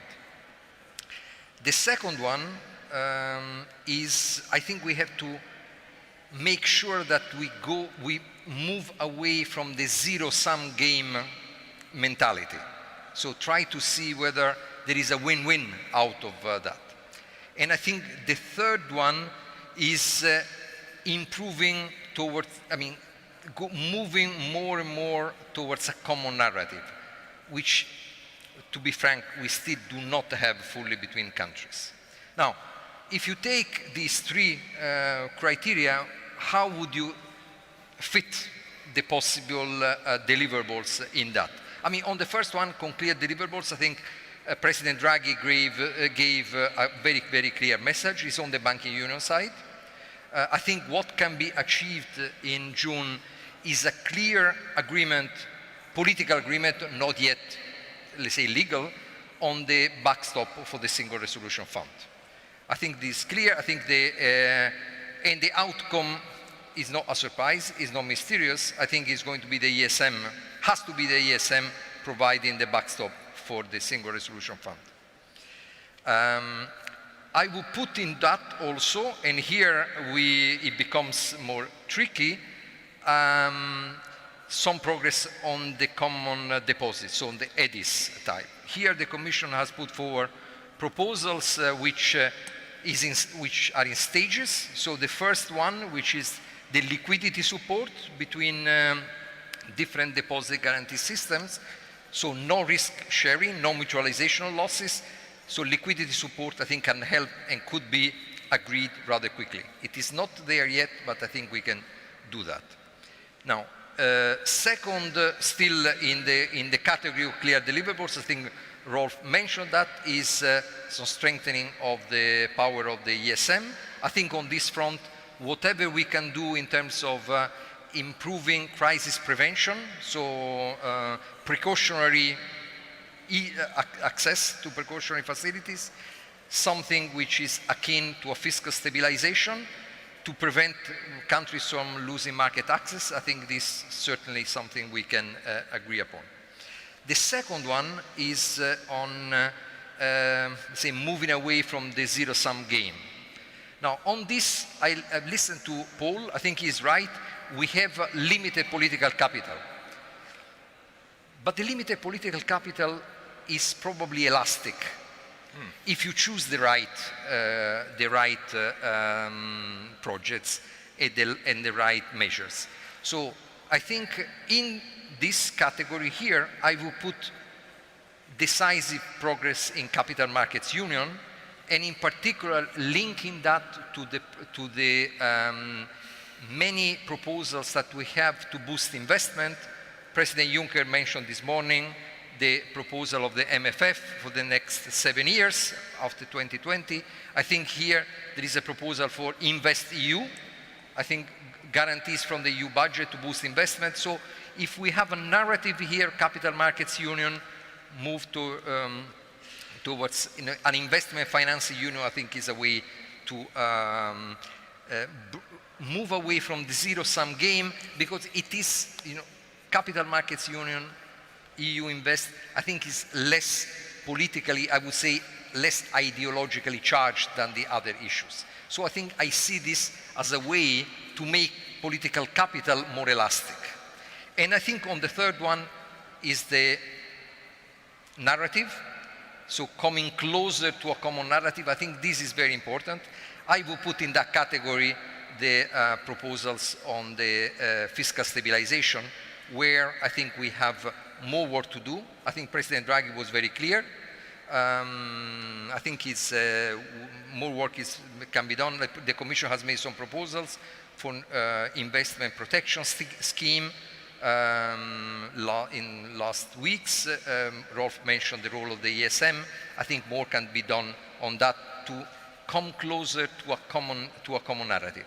I think in this, and I close on this, is the articulation between risk sharing and risk reduction. I think President Draghi was absolutely correct that this dichotomy here, I think it is useful in the debate, but at the end of the day, we have to be very clear in what we put into the different buckets. And actually, there are certain measures which classically are put in the risk sharing side, which actually help in the risk reduction side. Fiscal capacity is one of them. Thanks. It's interesting how you talk about the narrative, because I was thinking about how Lars was worried about the legacy issues in terms of actual economic legacies. You're almost talking about a problem of intellectual legacy, that we still don't share a narrative of what went wrong and therefore what needs to be fixed. I guess there's a way to interpret that in an optimistic way, that it means that we can do work on the economic policy of things where we do have more or less a shared narrative, the banking union more or less, but then put political energy into getting to a better understanding to keep political momentum on the other issues. Last, I'd like you to come in on what I take to be a reasonably optimistic view of what could happen in June. Your worries about the outstanding legacies, the financial legacy problems, do they mean that this is too optimistic, that even if this is agreed, it's not good enough? Well, I would say it is too optimistic, yes. But I share the view that regarding completion of banking union, an agreement on a fiscal backstop for the resolution fund will be achieved finally. But much depends on how the NPLs in the banking system are solved and how quickly we can come down. What are the thresholds that must be achieved in the different member states in order to allow the fiscal backstop to be in place. I think that's an important step, and we have not talked very much about on the interaction between the fiscal backstop for the single resolution fund on the one side and EDIS on the other side. It depends on the design of this fiscal backstop, on what do you allow, how large it is, how important it could be, and perhaps EDIS is not necessary then, because the political struggle on EDIS is going to be much more strongly than it's going to be on the fiscal backstop. I give you an example from the German case. We have the savings banks at the local and regional level. In the boards of the savings banks, the mayors of the different cities and communities are represented.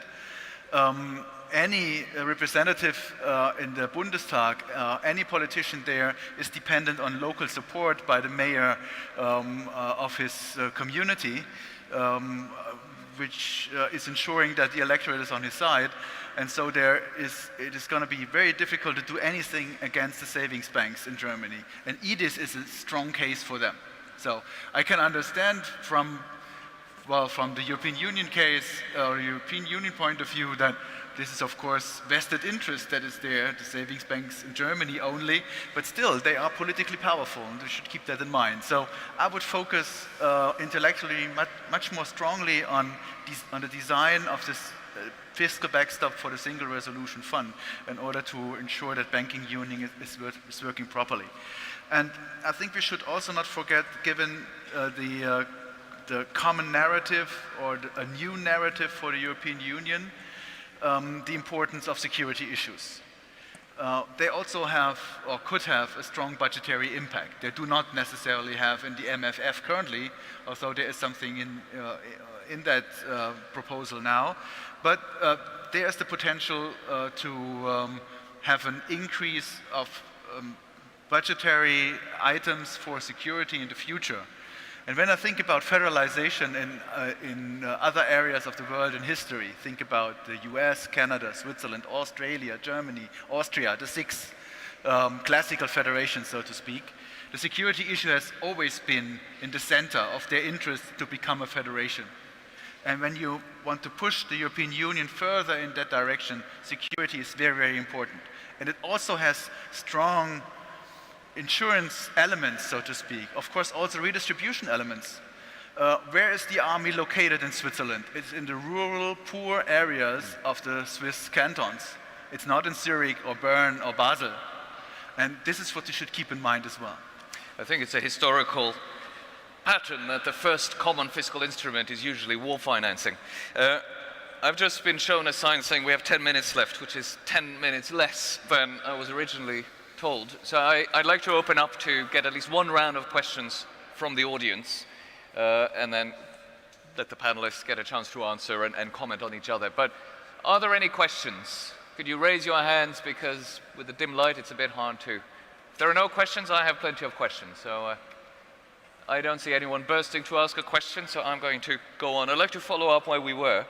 So it seems like the view about what's most realistic to expect from June is decent progress on central elements of banking union, the backstop for resolving banks, maybe harder on EDIS, but on some of the other bigger fiscal debt and public debt issues, maybe not much more than progress towards a common narrative. So would that be, I'd like to hear from the other panelists, whether that would be something to welcome, would it be a totally wasted opportunity, how positive should we be about an outcome like that?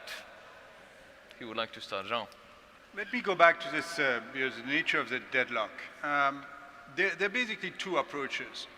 One is to say, let's work on the sort of longer term goal, the policy system, not assuming that you're starting from any particular situation, thinking about the property of the system and how the system deals with accidents. And this assumes that participants in the discussion are willing to enter without thinking they're themselves in a particular situation, a particular position. You know, Ken Rogoff said that banking crises are equal opportunity threats. That means all countries have gone through banking crises, rich and poor. So you cannot say ex ante which kind of country is going to have a banking crisis. So let's think about the way the system should work in order to be robust and resilient with respect to such crises. Now, the experience we're having is that it's very difficult to think in these ways. That there's a lot of resistance, and that some participants think, we are going to be on the side of the creditors. And I think in Germany, the dominant thinking is that we are going to be always on the side of the creditors, which is not true, neither theoretically nor historically. But that's a mindset. If this is the case, then we have to change approach. We have to start from the situation as it is, which is what you said, which is much more difficult. We start from a situation when there are true creditors and debtors. And here we have divergent interests. We have those who have to pay and those who have to receive.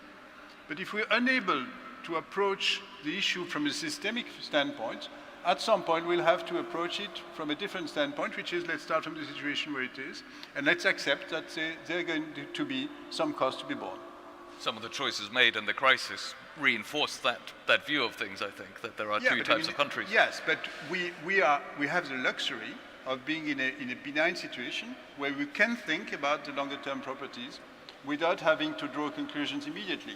That's in the crisis, we had to draw conclusions immediately. We had to address the problem of this or that country.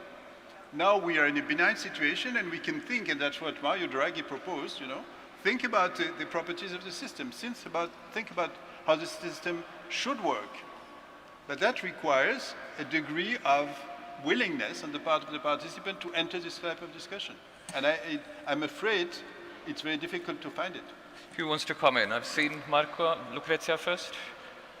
Well, I would say that, don't forget that we have gone a long way, so that we have had 10 years of crisis and 10 years of reform, so which is not nothing. So I think we have come a long way also in trying to build a little bit of a common narrative, but we are not there yet. And I don't think that in this phase we will come to any substantial further steps. Okay, I don't anticipate that this is going to happen.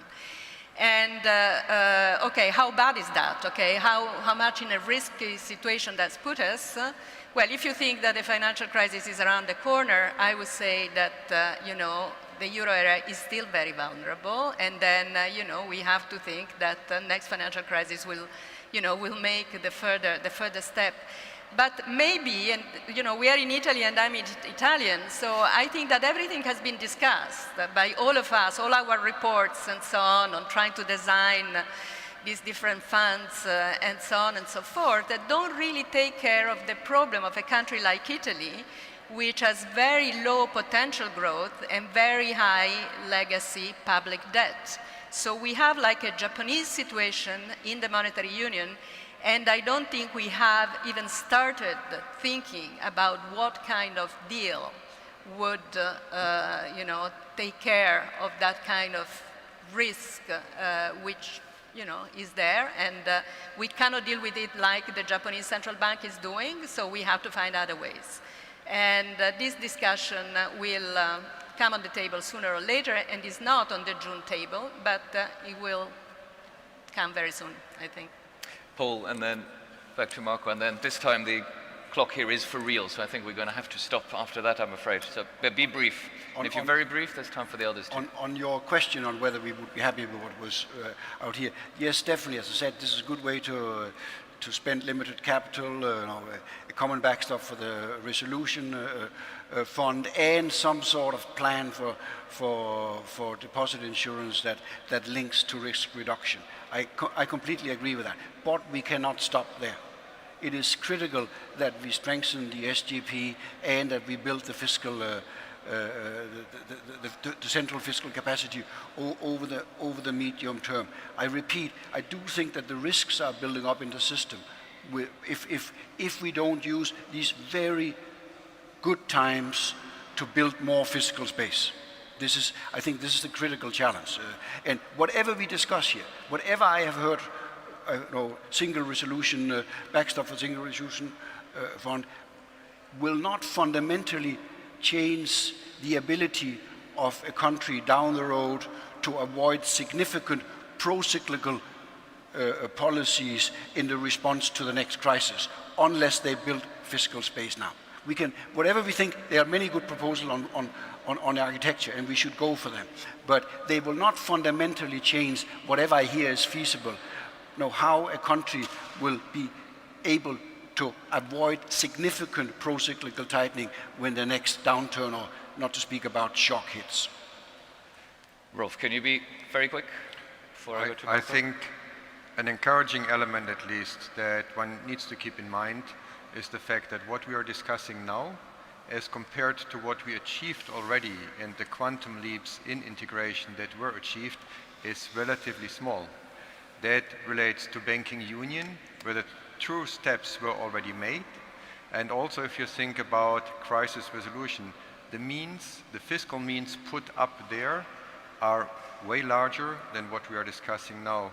So at least that, I think, is an encouraging point that we should keep in mind. Marco. I would like to take up Jean's point on creditors and debtors. Let's be clear. Never reforms have been done under what economists love, which would be the veil of ignorance. Go back to Bretton Woods and the debate between Harry Dexter White and Maynard Keynes. We knew who the creditor was and who the debtor was. But, and there is a big but, in the European Union, of all the divisions that we have, north, south, new member states, old member states, small countries, large countries, the distinction, the division between debtors and creditors is the ugliest one. And we have to overcome that one there. And if you take a dynamic perspective on this, creditors today can be the debtor of tomorrow.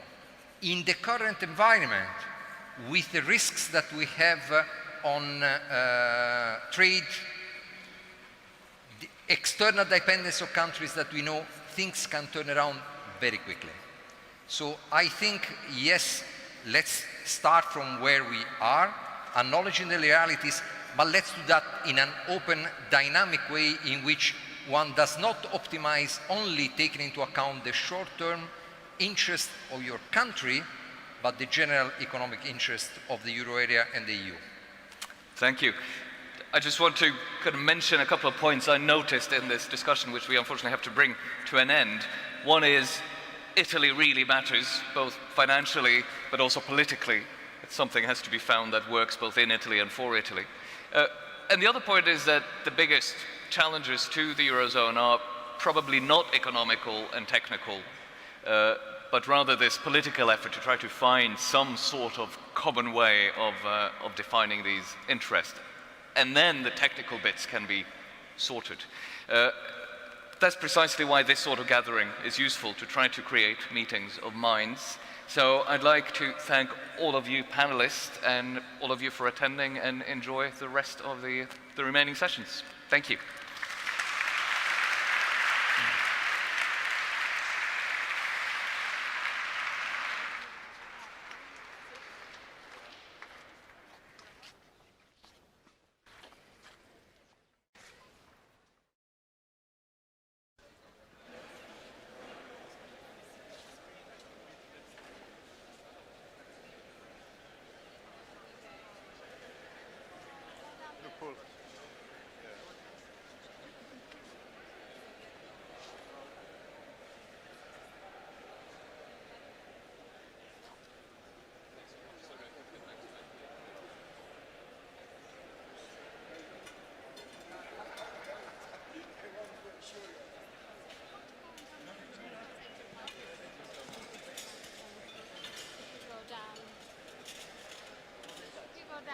By your chair, or take care of you down there.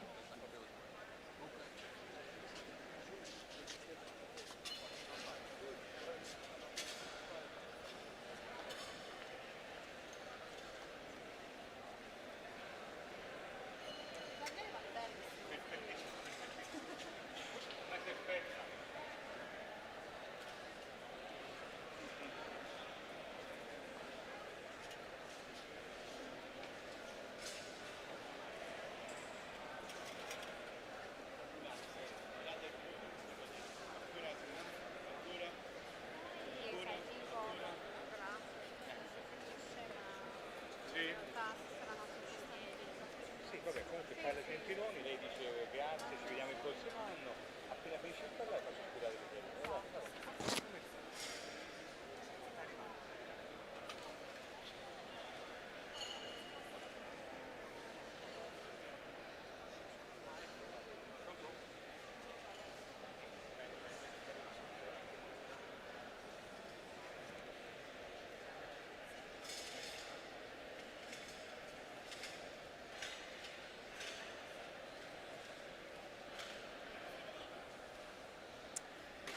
Will you please take your seats? It is now my honor to introduce, as our final speaker, Paolo Gentiloni, the Prime Minister of Italy.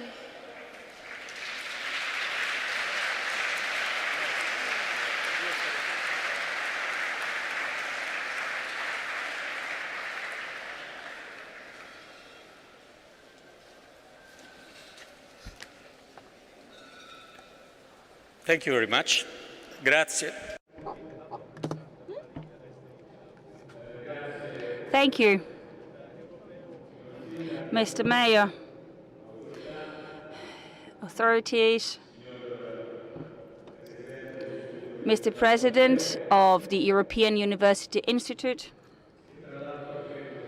and I believe, if I'm not mistaken, that considering that in the past 2 days there has been a debate on the perspectives and the future, the principles of the Union, on the principle of the Union, I think it is important that all this takes place in a city such as Florence, a great European capital city, and that an event such as this is organized under the auspices, so to say, of the European University Institute. And it is an example of excellence in this field, but it's also the first example of a large design of common European education, which is one of the concrete utopias of the Union. I would like to remind you that recently in Göteborg, during one of the European Councils, we talked about it, especially because of the input of Mr. Macron and our input. We talked about this idea of a European excellence in terms of European universities, research center. It is one more reason to be grateful to the institute that for many years now has been gathering us here for the State of the Union, which is taking place during an important moment. So the next elections in Europe will take place next year, and they will mark the end of cycle, a 10-year cycle that has seen Europe going through different stages,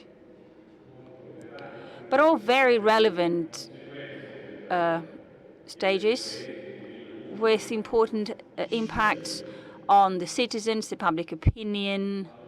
Next year, the State of the Union will take place either during the electoral campaign or just after the elections. And we have certainly experienced the most serious crisis of the European project in its 60 years of existence. And we experienced it in the first 5-6 years of this decade because of the adding up of the economic crisis and then the migration crisis was added to it, and all this created a crisis of trust in the European Union. Someone said that after Brexit, a sort of 1989 turned upside down to show how hard the blow had been. And that sign, I mean, the British referendum, we don't have to forget about it. The slogan that was the soul of the electoral campaign to leave, the take back control with which the supporters of Leave won the referendum. So let's take back the control of our country. Well, this is a slogan that somehow is the result of that perfect storm between migration crisis, economic crisis, and lack of trust towards the European institutions. And also,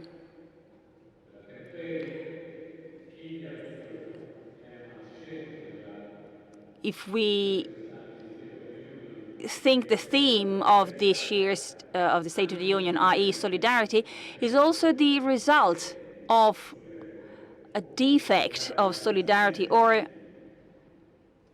a level of solidarity which is not good enough, because we don't have to forget, and I'm saying it as a convinced supporter of Europe and of the European institutions, we can't forget that faced with the economic risk, very often the countries that were more in difficulties were depicted as being wasters. And we don't have to forget that the efforts that these countries made in the past 10 years in terms of reforms has been a huge effort. If you take a look at the map of the 28 European countries. And if one wonders about where the most incisive reforms and also the most difficult reforms were brought about, also in relation to the public opinion, well, I guess in the end, if we talk about the last 10 years and not about the last 20 or 25 years, so if we limit ourselves to think about the last 10 years, these countries are Italy, Spain, France, they're still doing it, Portugal, Greece. Well, one might say, well, they were in such a state. They were in a difficult situation, but this would open a very long debate on the euro and how we went from competition to a different context. Of course, a part of Europe has experienced that period as a time when solidarity certainly lacked.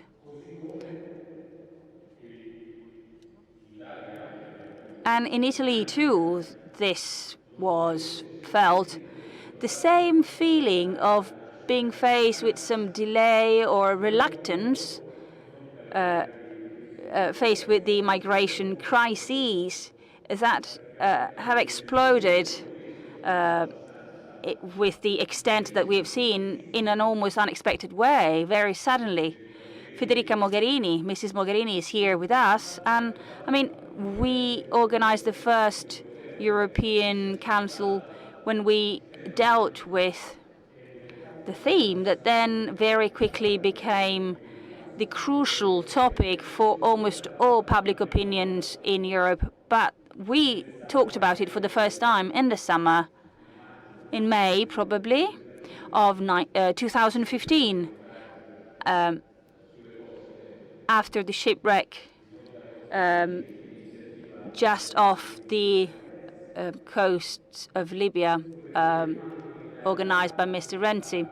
And this to say that, I mean, so this additional difficulty has landed on our table in an unexpected way, because and then we had to deal with the Brexit and the impact on the elections and so on and so forth. But we know that faced with the most dramatic moment of crisis of the European design, crisis in terms of trust on the part of the citizens in many countries, actually the Union has been able to react.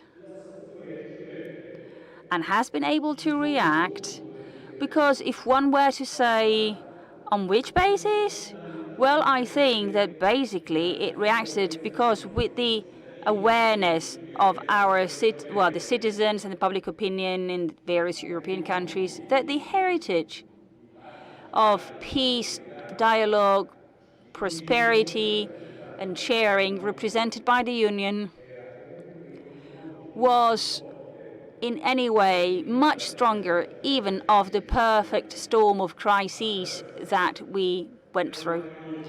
It was a common heritage. I have to say I have seen this response being born from a psychological point of view in Rome in March when we celebrated 60 years of the treaties of the European Union. Those of you who were present there, well, you might remember that there was a climate, an atmosphere of a willingness to react against these crises. We were 9 months after the Brexit. There was this willingness of going back to believe in the European project. I have seen this response also in the doubts of the of Great Britain, the UK, because after the referendum, they went through a difficult patch. Theresa May was round here, not far from Florence. She said, we are leaving Europe, but we're still Europeans. And she said it here in Florence, because we are European. I have seen this reaction in the electoral results in 2017, especially with the victory of President Macron in France. And we've all seen it in a moment of, at last, an economic growth, which is important, not just because we've achieved important figures. I mean, when the growth is 2.4, well, it is an important growth for a mature area. And also the gap between those who are more advanced and those who are less advanced is the smallest that we've had in Europe in the last 20 years.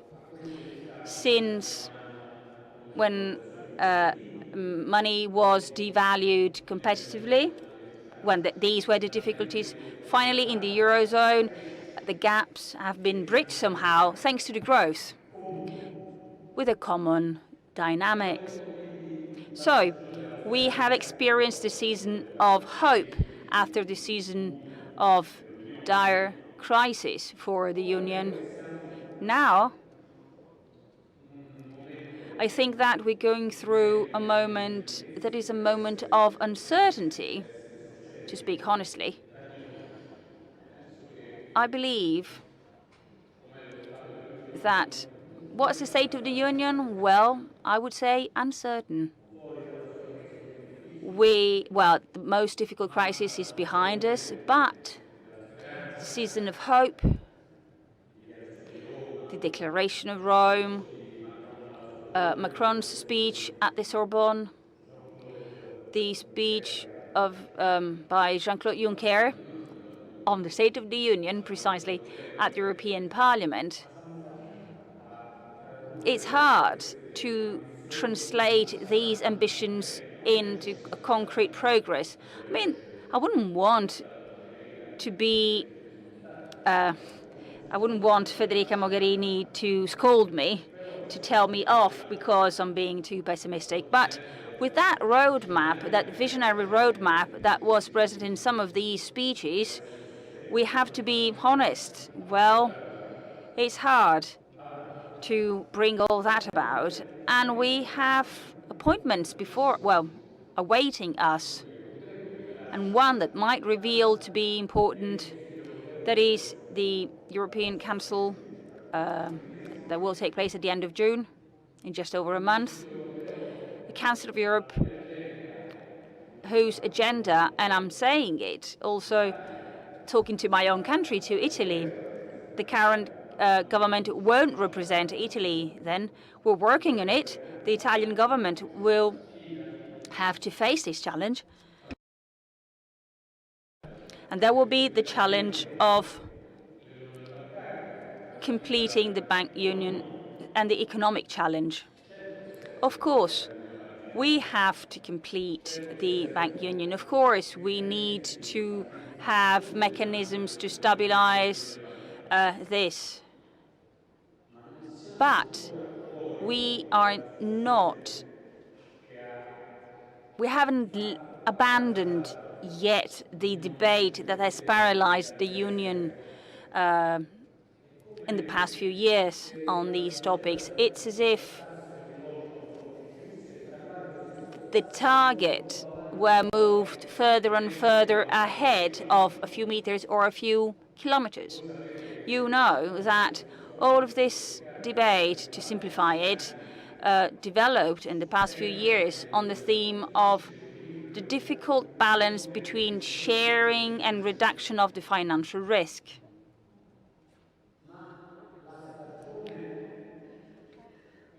But the season of sharing seems to be never coming, and the season of risk seems to be among us all the time. It's as if in the agenda of the European Union there were inevitably always the problem of reducing the financial risk.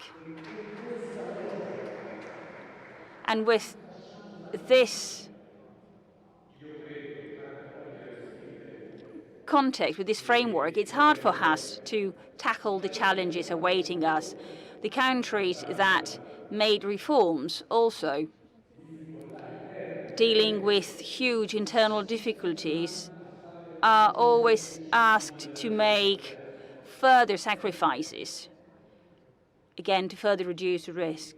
And, of course, This corresponds to legitimate interests of other countries. Of course, I can see that. But in the end, we seem not to be able to abandon this vicious circle, and it's impossible to face the obvious needs that we have of protecting the employment and the welfare state in our countries, because the re-emergence of a crisis of trust towards the European project, we can't say that for the next 10 years it won't happen again. It's just there waiting us round the corner, and the way to respond to this risk is, once you are in a phase of growth, when distances are being bridged, well, the idea is to show that the common project of union produces protection, safety, investments, jobs, development, and not just balances of the budget. I understand it's an endless discussion and an endless debate. It's going to be hard to complete the bank union with the stabilization mechanisms that should have this name. I won't be at the end of June meeting, but I can sign these words that I've just said. But we won't be able to go on if the logic is always, okay, let's postpone by another 6 months, by another year, the dynamics of risk sharing, because there's always a ghost. And I mean, I understand the political reasons and the historical reasons behind us. And on the theme of migration, Jean-Claude repeated it over and over again, and I would like to thank him today as well, because every time I listen to him, I am proud of the work that we've done. Italy saved the honor of Europe. So the President Juncker often repeated that. And I would like to add that especially in the past year, 18 months, we've done it. Italy has done it, demonstrating something that seemed almost impossible. That is, the fact that it is possible to reduce the extent, hence the danger and the destabilizing effect at the social level of the migration flows. We reduced them. If we consider the period between the 1st of January and the 9th of May of this year, we reduced them by 83% in these 4.5 months. And it can be done in parallel, opening slightly the door to safe migration flows for the participants, so to say, and for the hosting countries that totally change the migration equation in our continent. We Italians demonstrated that it is possible to do it. We could make it. And we almost did it by ourselves with the support of the Commission and of some individual countries who were willing to help us in the Union. Were I to say that the European Union intervened all of it, well, this is not the case. This is not what happened. The operation was performed by Italy, and it should continue. Message in a bottle. Okay, let's end it here.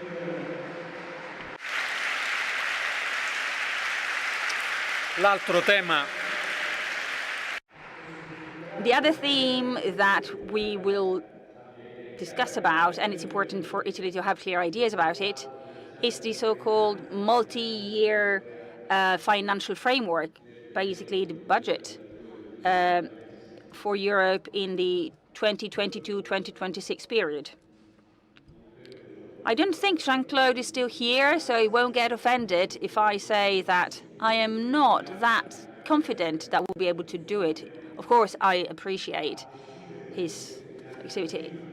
I don't think we'll be able to do it before the next European elections. I'm also saying it in relation to some titles that I've seen on the Italian newspapers, that we've been deprived of 6 billion. Yeah, that, I don't know, it could be. But if that's going to happen, it might happen in 2021. So this debate will continue. And it's a complicated debate because 27 different countries have got to agree. They all have a veto, right? We have to do it with less resources because one of the few net contributor countries, the United Kingdom, is no longer there, and Italy, which is another net contributor, will have to face more expenses. Italy, like France and Germany. So we are countries who give more than they receive. So it's a complicated mixture. Nonetheless, I believe that, of course, on the agricultural policy and the cohesion policy, we can't accept to cancel the things that exist. I believe that the bases that have been prepared by the Commission are positive bases. There are some strong ideas. The common commitment on immigration, on innovation, these are battles that Italy has fought over the past few years.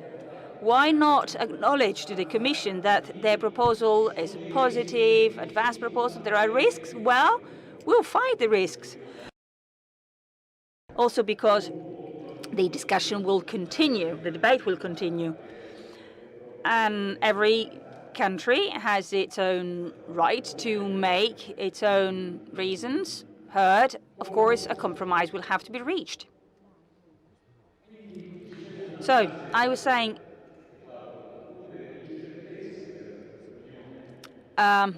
phase of uncertainty after the phase of crisis and of lack of trust. So, the phase of uncertainty is developing while around us. The request for Europe has never been stronger. It's deafening for those who want to hear it. And it is a strategic request coming from the future of the world, from geopolitics, from our role in the world. And the issues that are at the center of the European debate have got to do with our future, the features of trade, custom taxes, custom duties. We expect a permanent exemption from our American friends.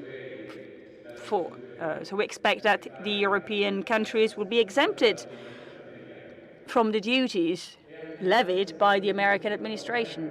And also we have to work to find compromises, agreements also with the States, with the United States, Iran. Mrs. Mogherini has talked about it. Can we trace our steps back? Can we withdraw from that deal? I mean, we're talking about this issue for its commercial impacts and its financial impacts. Of course, they're there. But very easily we can, because if we really think about it, that deal wasn't an agreement on Hezbollah in Lebanon or on Shiites in Iraq or on the war in Yemen. That was a deal to avoid having nuclear weapons in an important country in the region, and the country is Iran. That was a deal. A commitment, a serious, measurable commitment to renounce to nuclear weapons in exchange for the dropping of the sanctions. Is there someone out there who can say that that deal was violated? Was there a breach? And I'm not talking about 10 years ago. I'm talking recently, when it was after it was signed. There are independent bodies that have to verify it. If they declared it, of course, a problem would emerge. The issue is not underestimate the aggressiveness, the threat, and the other dangers that exist in the region. These are all topics on which the Italian diplomacy, the European diplomacy, can and must be active on. But if we mix these two things, if we think that by allowing or forcing Iran to build nuclear weapons, we solve the problem of Hezbollah or of the Yemen war, well, I think we have a simplistic setup. But this is a big challenge for the European Union. With which instruments can we tackle such a challenge? We could say something also about the climate, how important it is that Europe has a firm stand. We remain on the ideas, but on the financial aspects, so and so, for the agreement reached in Paris. But the request for union goes beyond the common market and its advantages. Even in today's world, we could say that it's the European Union's task to defend some fundamental values that we have experienced in the past 70 years. So it's the European Union's, first of all, to practice them, to implement them in all its 27/28 countries. And it's the task of the European Union to defend them. Multilateralism, free trade, dialogue, open society. The request for Europe from this point of view is so strong that if we withdraw, if we hold back, I think we lose a historic occasion, and the risk is to go back. And we can't surrender to the idea that those values, multilateralism, open society, free trade, dialogue, we can't say they are all tools to be put up and left in the attic, because this is what one can perceive around the world. Well, yes, there were the 90s, great, after the fall of the Berlin Wall, but, well, now there are strength relationships, the military, economic interests, and of these founding values of the Western world, we could say, I'm not saying we could do without them, but Europe is more and more and will increasingly be asked to be the banner of these values. We need this tranquil, calm superpower, and we need it today because the sovereign answers, as Mr. Mattarella mentioned yesterday during this event, answers based on sovereignism are not wrong, they're just an illusion. This is why we need Europe, even though we know, unfortunately, that the contagious effect of these illusions has continued. It's not just Brexit, it's not just Visegrad, it's also the Italian electoral result. And of course, this is certainly one of the factors that should keep us awake. We all know that were this set up to involve one of the founding countries of the Union would be very serious. One of the three big countries, founding members of the Union. It would be, well, it would be a novelty with a serious impact within the European context. During the last electoral campaign in Europe, in Italy, sorry, here in Italy, I've heard some speeches based on illusions and dangerous at the same time. I believe, again, that it is important here today in Florence to remind everyone of the risks that our country would have, for us Italians, but for Europe, of course, as well, if Italy chose to take a different road, not to give continuity to the growth and to this reduction of the debt, to appear once again after a strong treatment of recovery, to appear once again fragile on the market. If that migration policy that was balanced, that led to the results that I mentioned earlier on, if Italy gave up and renounced the effort, which I tried to do personally, to present the action of the government as an action aimed at promoting cohesion and not divisions, to bridge social wounds, not opening up new tears.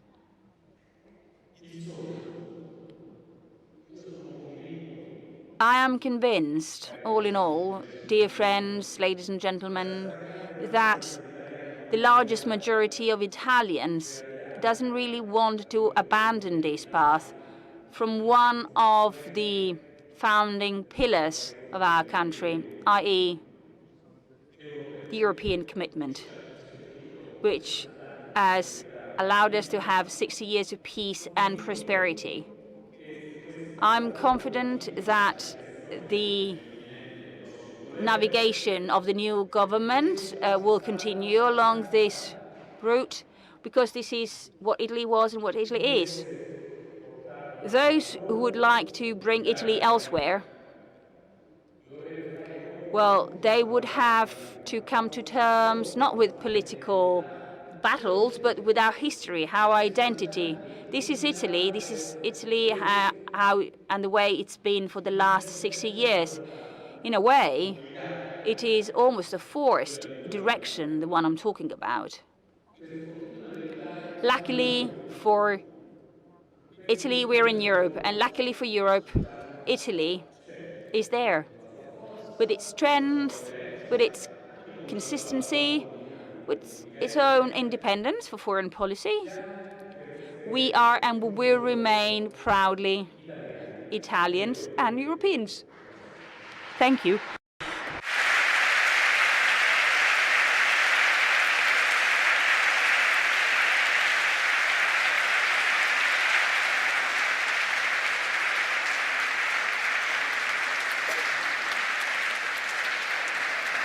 With this, we conclude the 2018 State of the Union Conference.